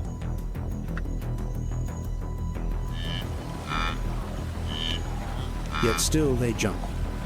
Thousands upon thousands, one after another, despite the bloated carcasses of their own kind drifting in the current beside them. Because standing still on empty pasture means slow starvation. Moving forward, despite every risk, means at least one chance at survival.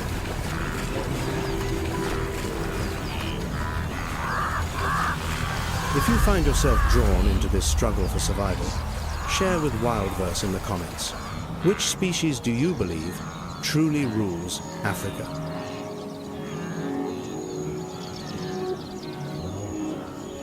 The survivors clamber up the northern bank. Green grass awaits. Wounds will heal.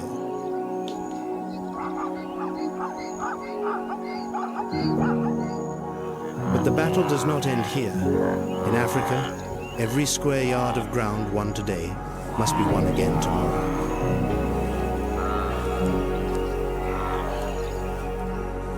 And the most dangerous creatures on this continent have not yet appeared. They lurk in the shadows. They wait.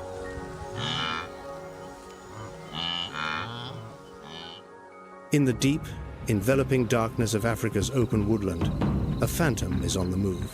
Not a sound disturbs the undergrowth. Not a single twig snaps underfoot. Only a pair of luminous amber eyes flare briefly in the blackness, then vanish.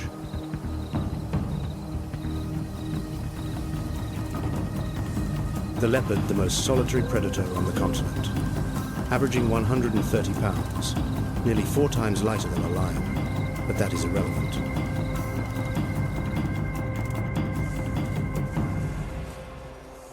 Because the leopard does not fight with strength, it fights with invisibility.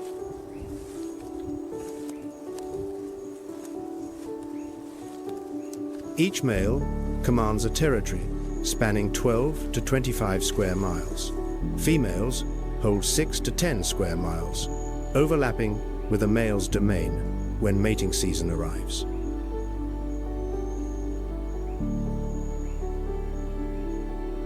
"5 days. That is all the time they spend together. After 5 days of mating, the male vanishes, and the female raises her cubs alone in the darkness.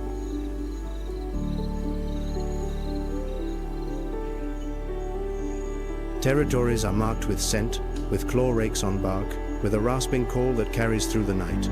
The boundaries are invisible but absolute.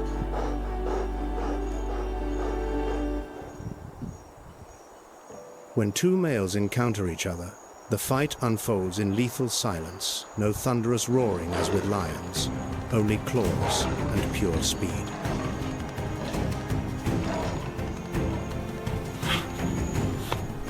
The leopard's most formidable skill is one that defies belief. Hauling prey, weighing twice its own body weight vertically into the trees.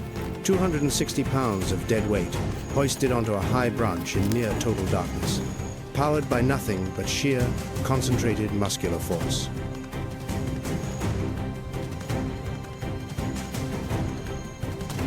In the canopy, the kill becomes a private larder, beyond the reach of lions, beyond the climbing ability of hyenas, a flawless storage strategy.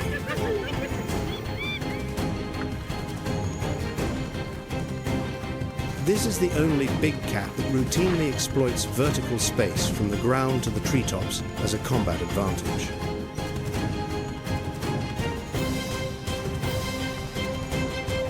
Lionesses occasionally steal a leopard's kill on the ground. When they do, the leopard does not resist. It yields. Then it vanishes silently into the night, seeking another kill.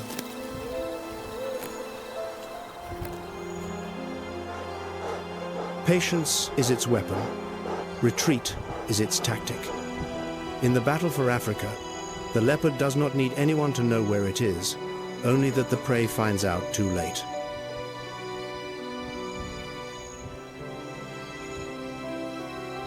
At night, a leopard's eyes absorb 7 times more light than a human's. In total darkness, it sees everything. Its prey, does not.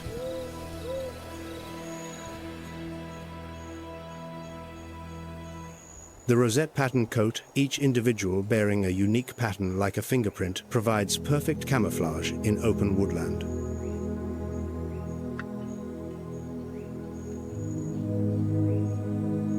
Where dappled light filters through the canopy, the leopard dissolves into the landscape. It stands in plain sight, yet no one sees it.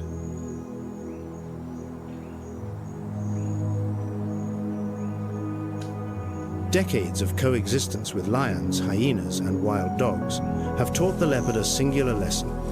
It need not be the strongest, only the hardest to find.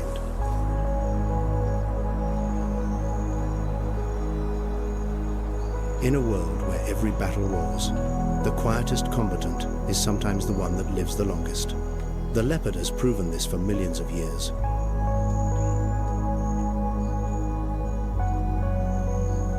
But silence is not the only answer. A few miles away, on the exposed plain, an entirely opposite strategy is being deployed.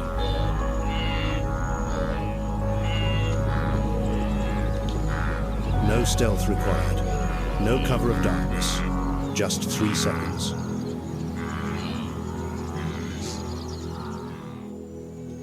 The cheetah, a biological engineering masterpiece that 40 million years of relentless evolutionary pressure have sculpted, refined, and perfected for a single overriding purpose: speed.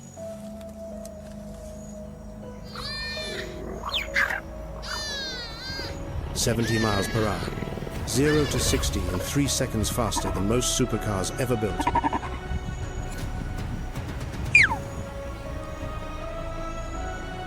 Its spine is as flexible as a coiled spring, arching upward and then snapping forward with explosive force in each stride. A single bound propels the cheetah 23 feet through the air.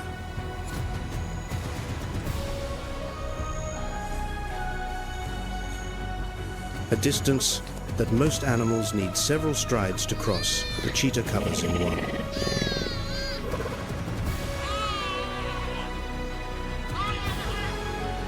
Semi-retractable claws, never fully sheathed like those of other big cats, function like racing spikes, gripping the ground at terrifying velocity.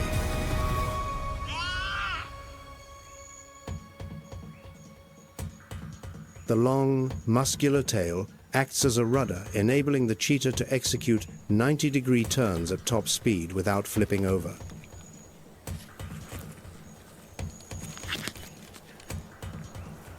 But speed of this magnitude carries an enormous physiological cost. Each high-speed chase drives the cheetah's lean body to the very threshold of fatal heat stroke. Its core temperature rockets to 105 degrees Fahrenheit in mere seconds, a temperature that would kill most mammals.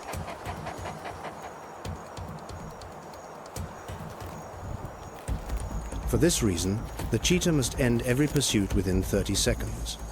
If the quarry escapes, it must stop or die from overheating.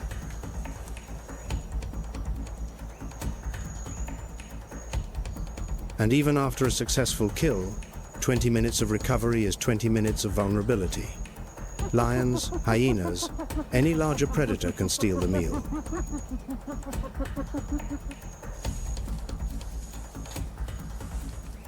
A cheetah mother must hunt for her entire litter. Every time she leaves them, she gambles that she will return before hyenas discover the cubs hidden in the grass.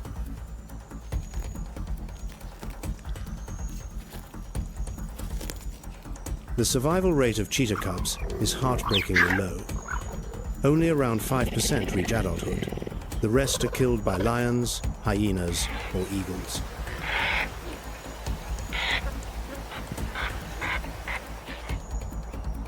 Studies show cheetahs lose up to 30% of their kills to thieves. On the savannah, being the fastest does not guarantee a full stomach.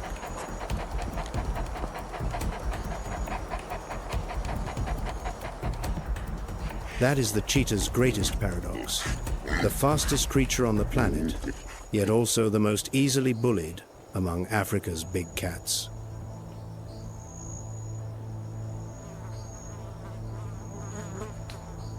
Light, hollow bones designed to minimize weight. A slender, aerodynamic frame built for velocity rather than combat. Jaws far weaker than those of lions or leopards. The price of being the fastest is the surrender of raw physical power. And on the African savanna, brute power sometimes matters far more than speed.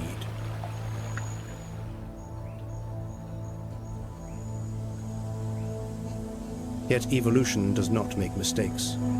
40 million years of natural selection determined that pure velocity, however fragile, remains a wager worth placing.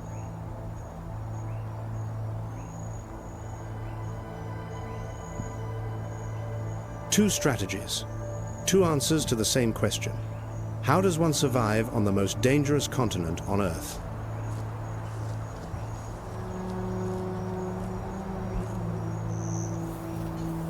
The leopard chooses darkness. The cheetah chooses daylight. Both are correct, and both pay the price.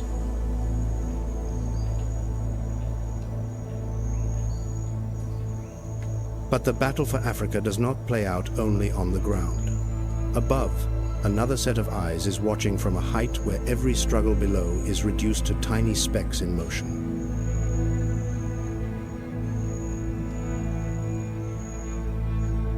The African fish eagle, the voice of Africa.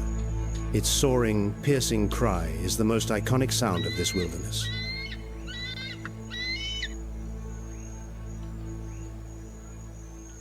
A wingspan of 8 feet, weighing under 8 pounds, astonishingly light for a ruler of the skies.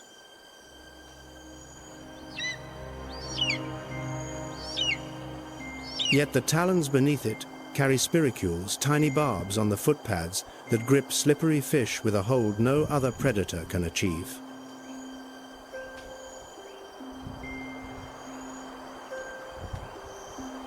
From altitude, the fish eagle plunges toward the surface, like an arrow snatching a fish from the water in the time it takes to blink.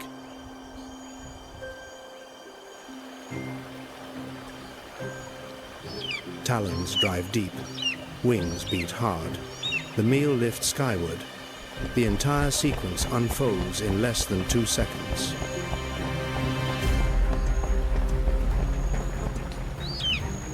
But when the fish is too heavy to carry aloft, the eagle does not release it. It uses its broad wings like oars, swimming across the surface to drag the catch to shore. Surrender is not in its genetic code.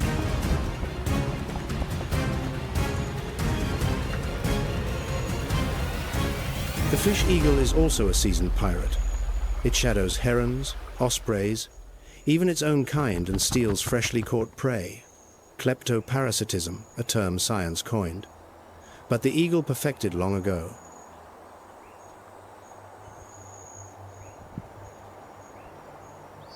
They mate for life.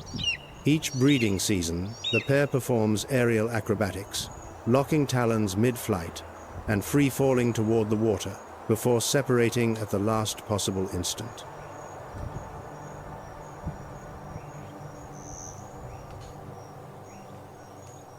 Their nests are built atop the tallest riverside trees, reused year after year, each season, adding more branches and leaves, until the nest grows as large as a dining table.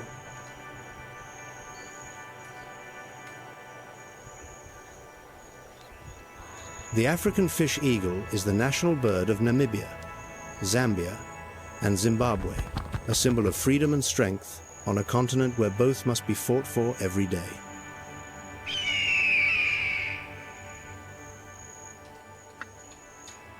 Seen from beneath the eagle's wings, Africa unfolds like a vast canvas where every speck moving below is fighting, fleeing, striving to survive one more day.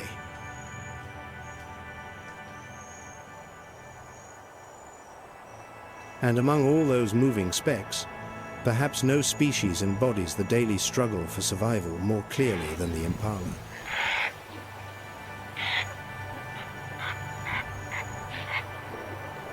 Averaging 130 pounds, a top speed of 55 miles per hour, but the most impressive figure lies in its leaping ability.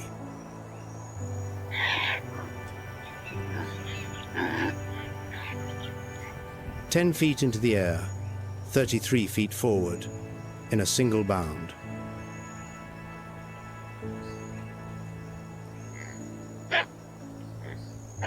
When a predator launches its charge, the impala detonates into a dazzling, zigzagging chain of explosive leaps, changing direction mid-air with astonishing agility, tracing an erratic trajectory that no predator's brain can calculate or predict.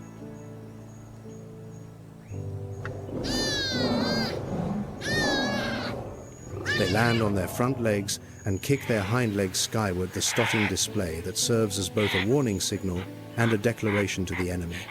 I am stronger than expected.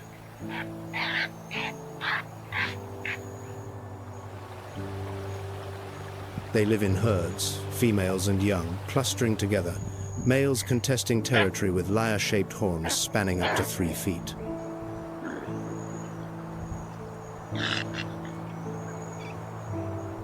The winner retains mating rights. The loser joins a bachelor group, waiting, training, hoping the next season will be different.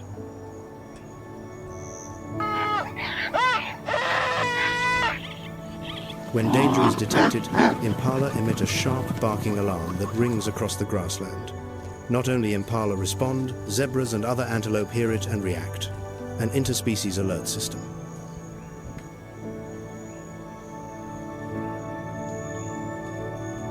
Impala are mixed feeders, grazing on fresh grass during the wet season, switching to leaves and fruit when the dry season arrives. This flexibility allows them to inhabit almost any habitat.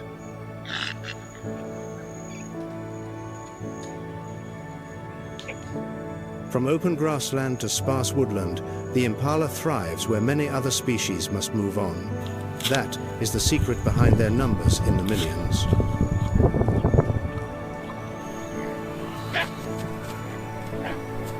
They are the preferred meal of virtually every predator. Lions, leopards, cheetahs, hyenas, wild dogs, pythons, eagles.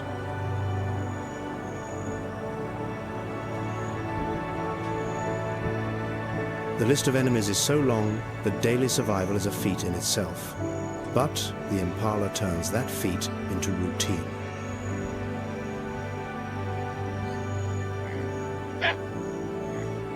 Yet here they remain, millions strong, across East and Southern Africa.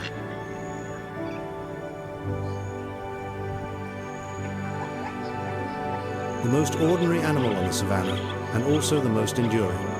There is nothing extraordinary about them, except that they are still here.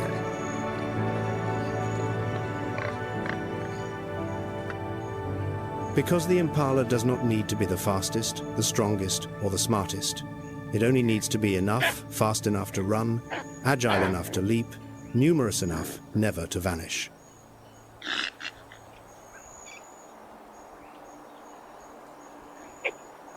And that, perhaps, is the answer to the question Africa posed from the very beginning.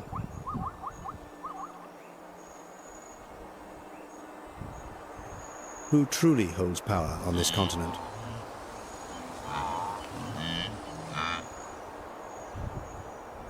Not the lion with its golden mane and a roar that carries 5 miles.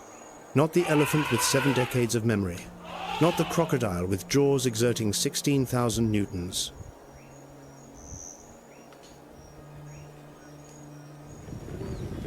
The one who rules Africa is the one still standing when the dust settles. And on this continent, the dust never settles for long.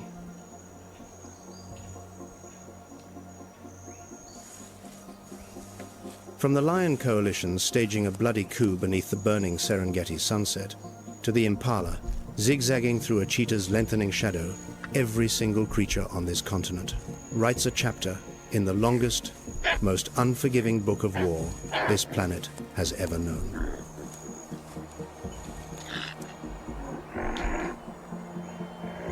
A 3,000-pound rhino charging headlong into danger. A warthog kneeling to graze, then backing into its burrow the moment an enemy arrives.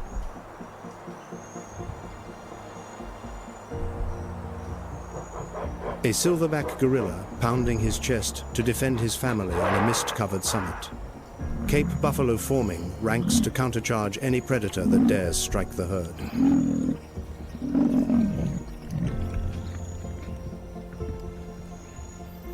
elephant matriarch remembering the roots where gunfire once rang.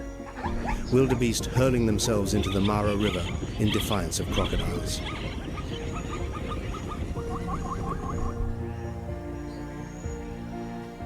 A leopard dissolving into the night. A cheetah blazing at 70 miles per hour, then collapsing breathless beside the kill it just made.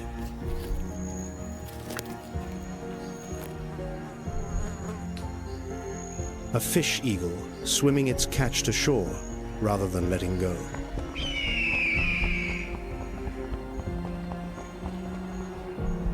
And the impala leaping 33 feet through the shadow of death. Every day, every single day.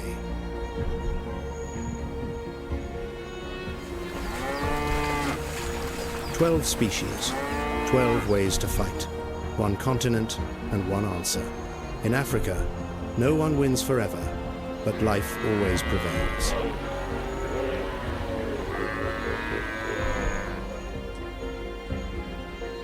In Africa, there is no peace, only brief silences between the battles.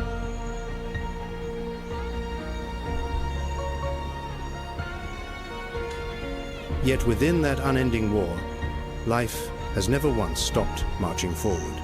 Every sunrise, every sunset, across every contested square yard of sun-baked ground Africa, continues to write the oldest, most magnificent story this planet has ever told.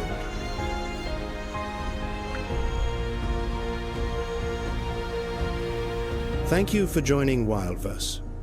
The natural world still holds countless battles waiting to be told. We will see you on the next journey.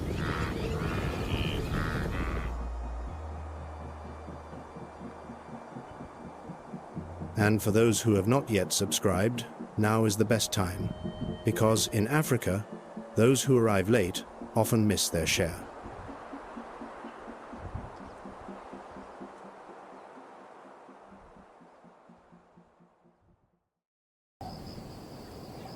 Here, the law comes not from man, it comes from the river, and the river is dying.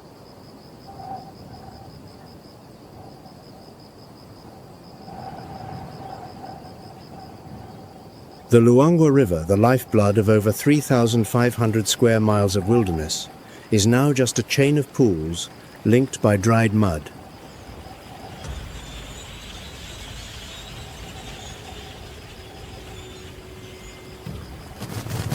Every creature in this valley knows, he who controls the water survives, and none knows this better than those at the top of the food chain.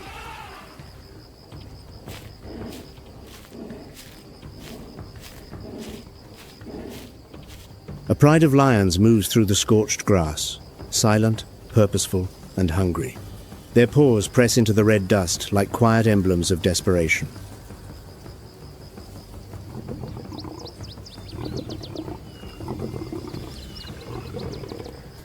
The lead lioness lifts her head to the wind. Ahead, nearly 3 miles away, lies the last waterhole the pride knows of.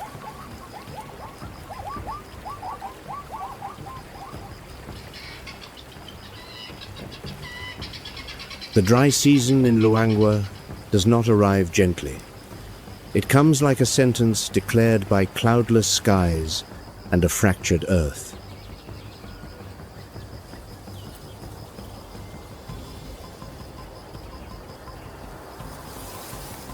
For lions, the dry season presents a grim paradox.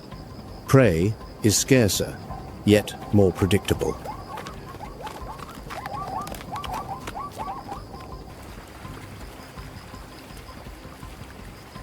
As the tributaries run dry, every herbivore is drawn to the river's edge, and the lionesses know exactly where they will appear.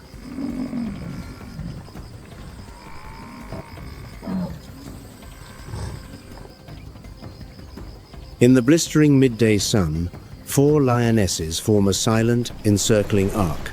Their target, a group of impala drinking at a shallow bend in the river.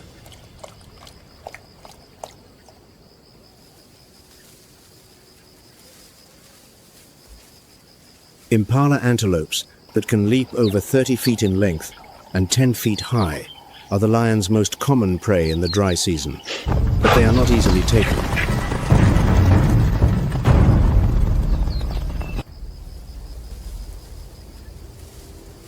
Lions prefer to hunt in darkness, but the dry season forces them to act by day when prey is concentrated by the water, with nowhere left to hide.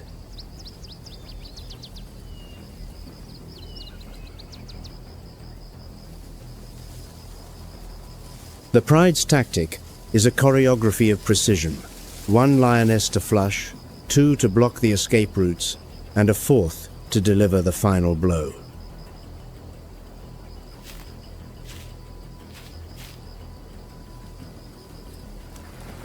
But even with a perfect strategy, the success rate is only around 25 to 30%. 3 out of every 4 hunts end in failure.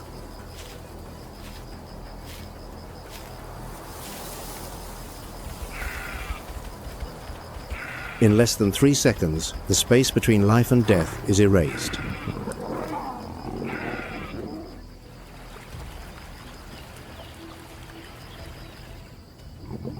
The impala falls. The lioness is quickly surrounded, but do not yet eat.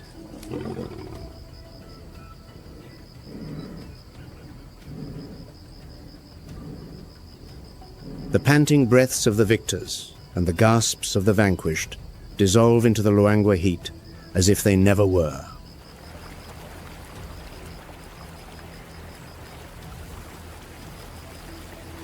They wait.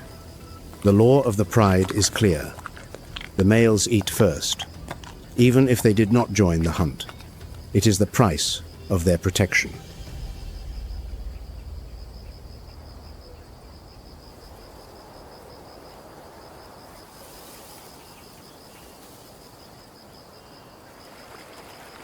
Luangwa's dry season turns every meal into a calculation of survival and every sip of water into a gamble.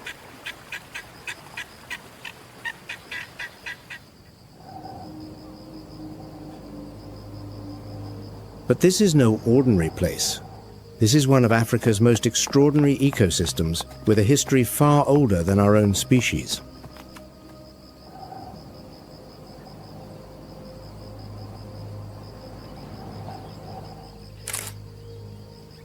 South Luangwa, a game reserve since 1938 and a national park since 1972, lies in eastern Zambia, near the borders of Malawi and Mozambique.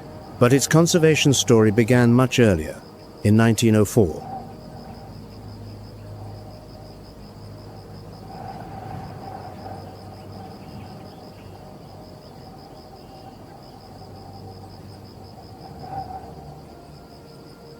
The Muchinga escarpment towers to the west, walling the valley off from the high plateau. The river has meandered for millions of years, leaving behind oxbow lagoons now oases of life as the dry season deepens.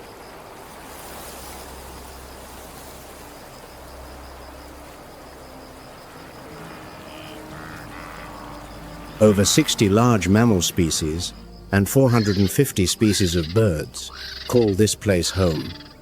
But there is one painful absence. Not a single rhinoceros remains wiped out by poaching.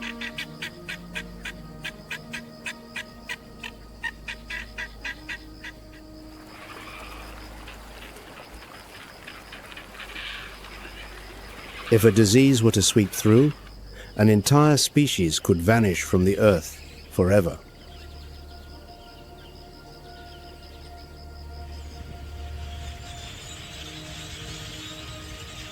And as the water recedes, the first to feel the crisis are not the smallest creatures, but the largest.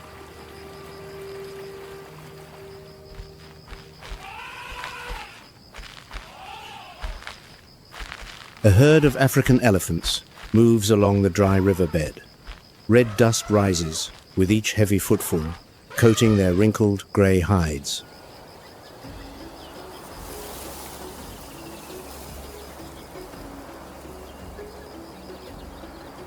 The matriarch, the old grandmother, leads with the certainty of one who has survived dozens of dry seasons.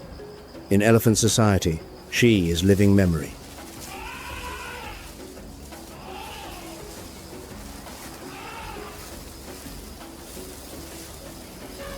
She has no GPS, no map, yet she remembers. Every path, every waterhole, every well site passed down from 3 generations before her.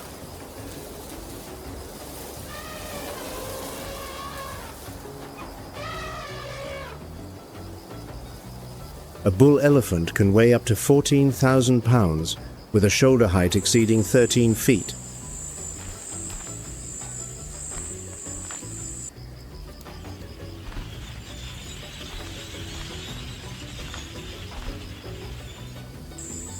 Their enormous ears are not just for hearing. They are natural radiators, a dense network of blood vessels that helps cool the body as the ground shimmers with heat.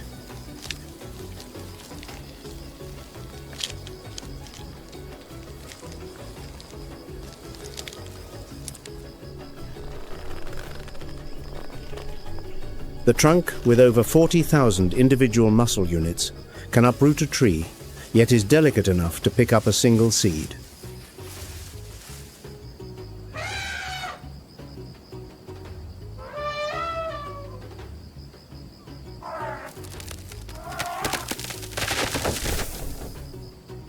Their tusks, in reality, elongated incisor teeth, are tools for digging, weapons for defense, and the very things that have made them a target for centuries.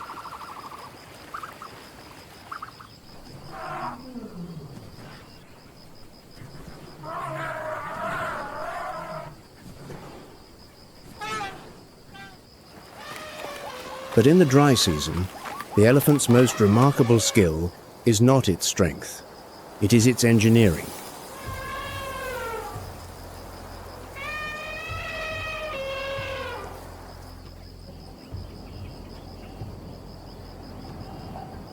When the riverbed is bone dry, the elephants do not wait, they dig.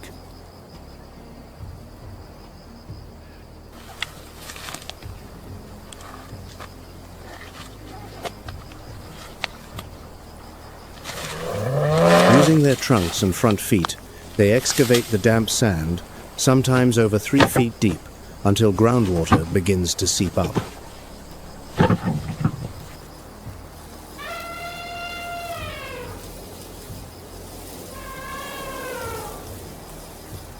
An adult elephant can dig a well in under 20 minutes faster than any team of engineers.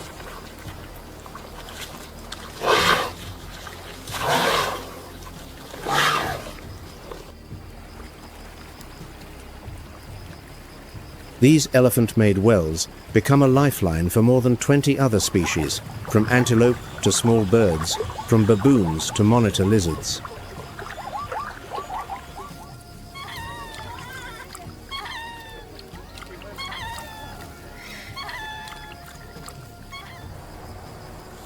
In ecology, elephants are known as keystone engineers, a species that modifies its habitat in a way that benefits countless others, at no cost to them.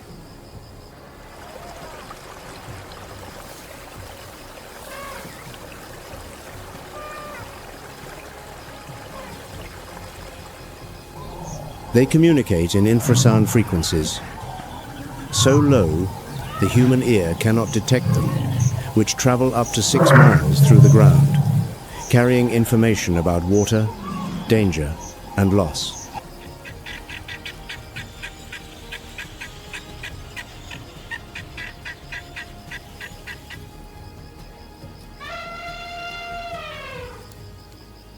The herd marches through the Mopane woodland, trailing a mobile ecosystem. Their dung disperses the seeds of dozens of plant species, reforesting the very paths they walk.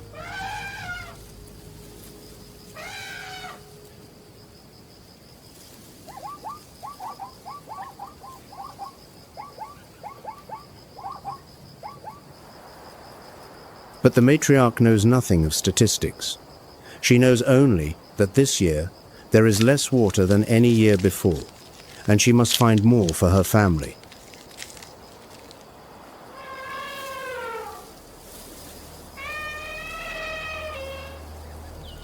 As the herd stops to dig, the matriarch stands guard. Occasionally, she touches her trunk to a white bone lying in the dry riverbed the remains of another elephant.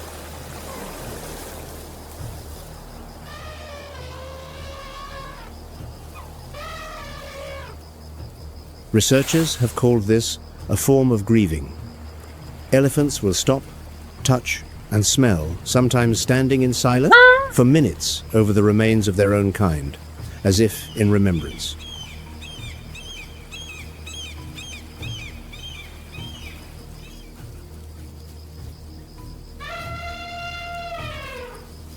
No one knows what they are thinking in these moments, but the silence speaks volumes.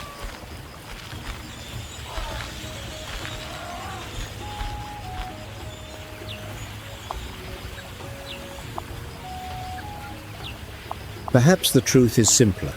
When a creature with a mind as vast as an elephant's confronts death, it feels what we can only call loss.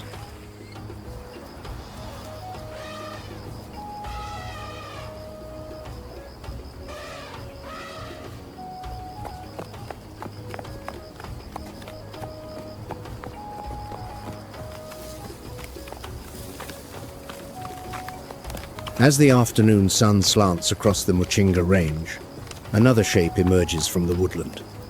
This one needs no herd, no well, no one.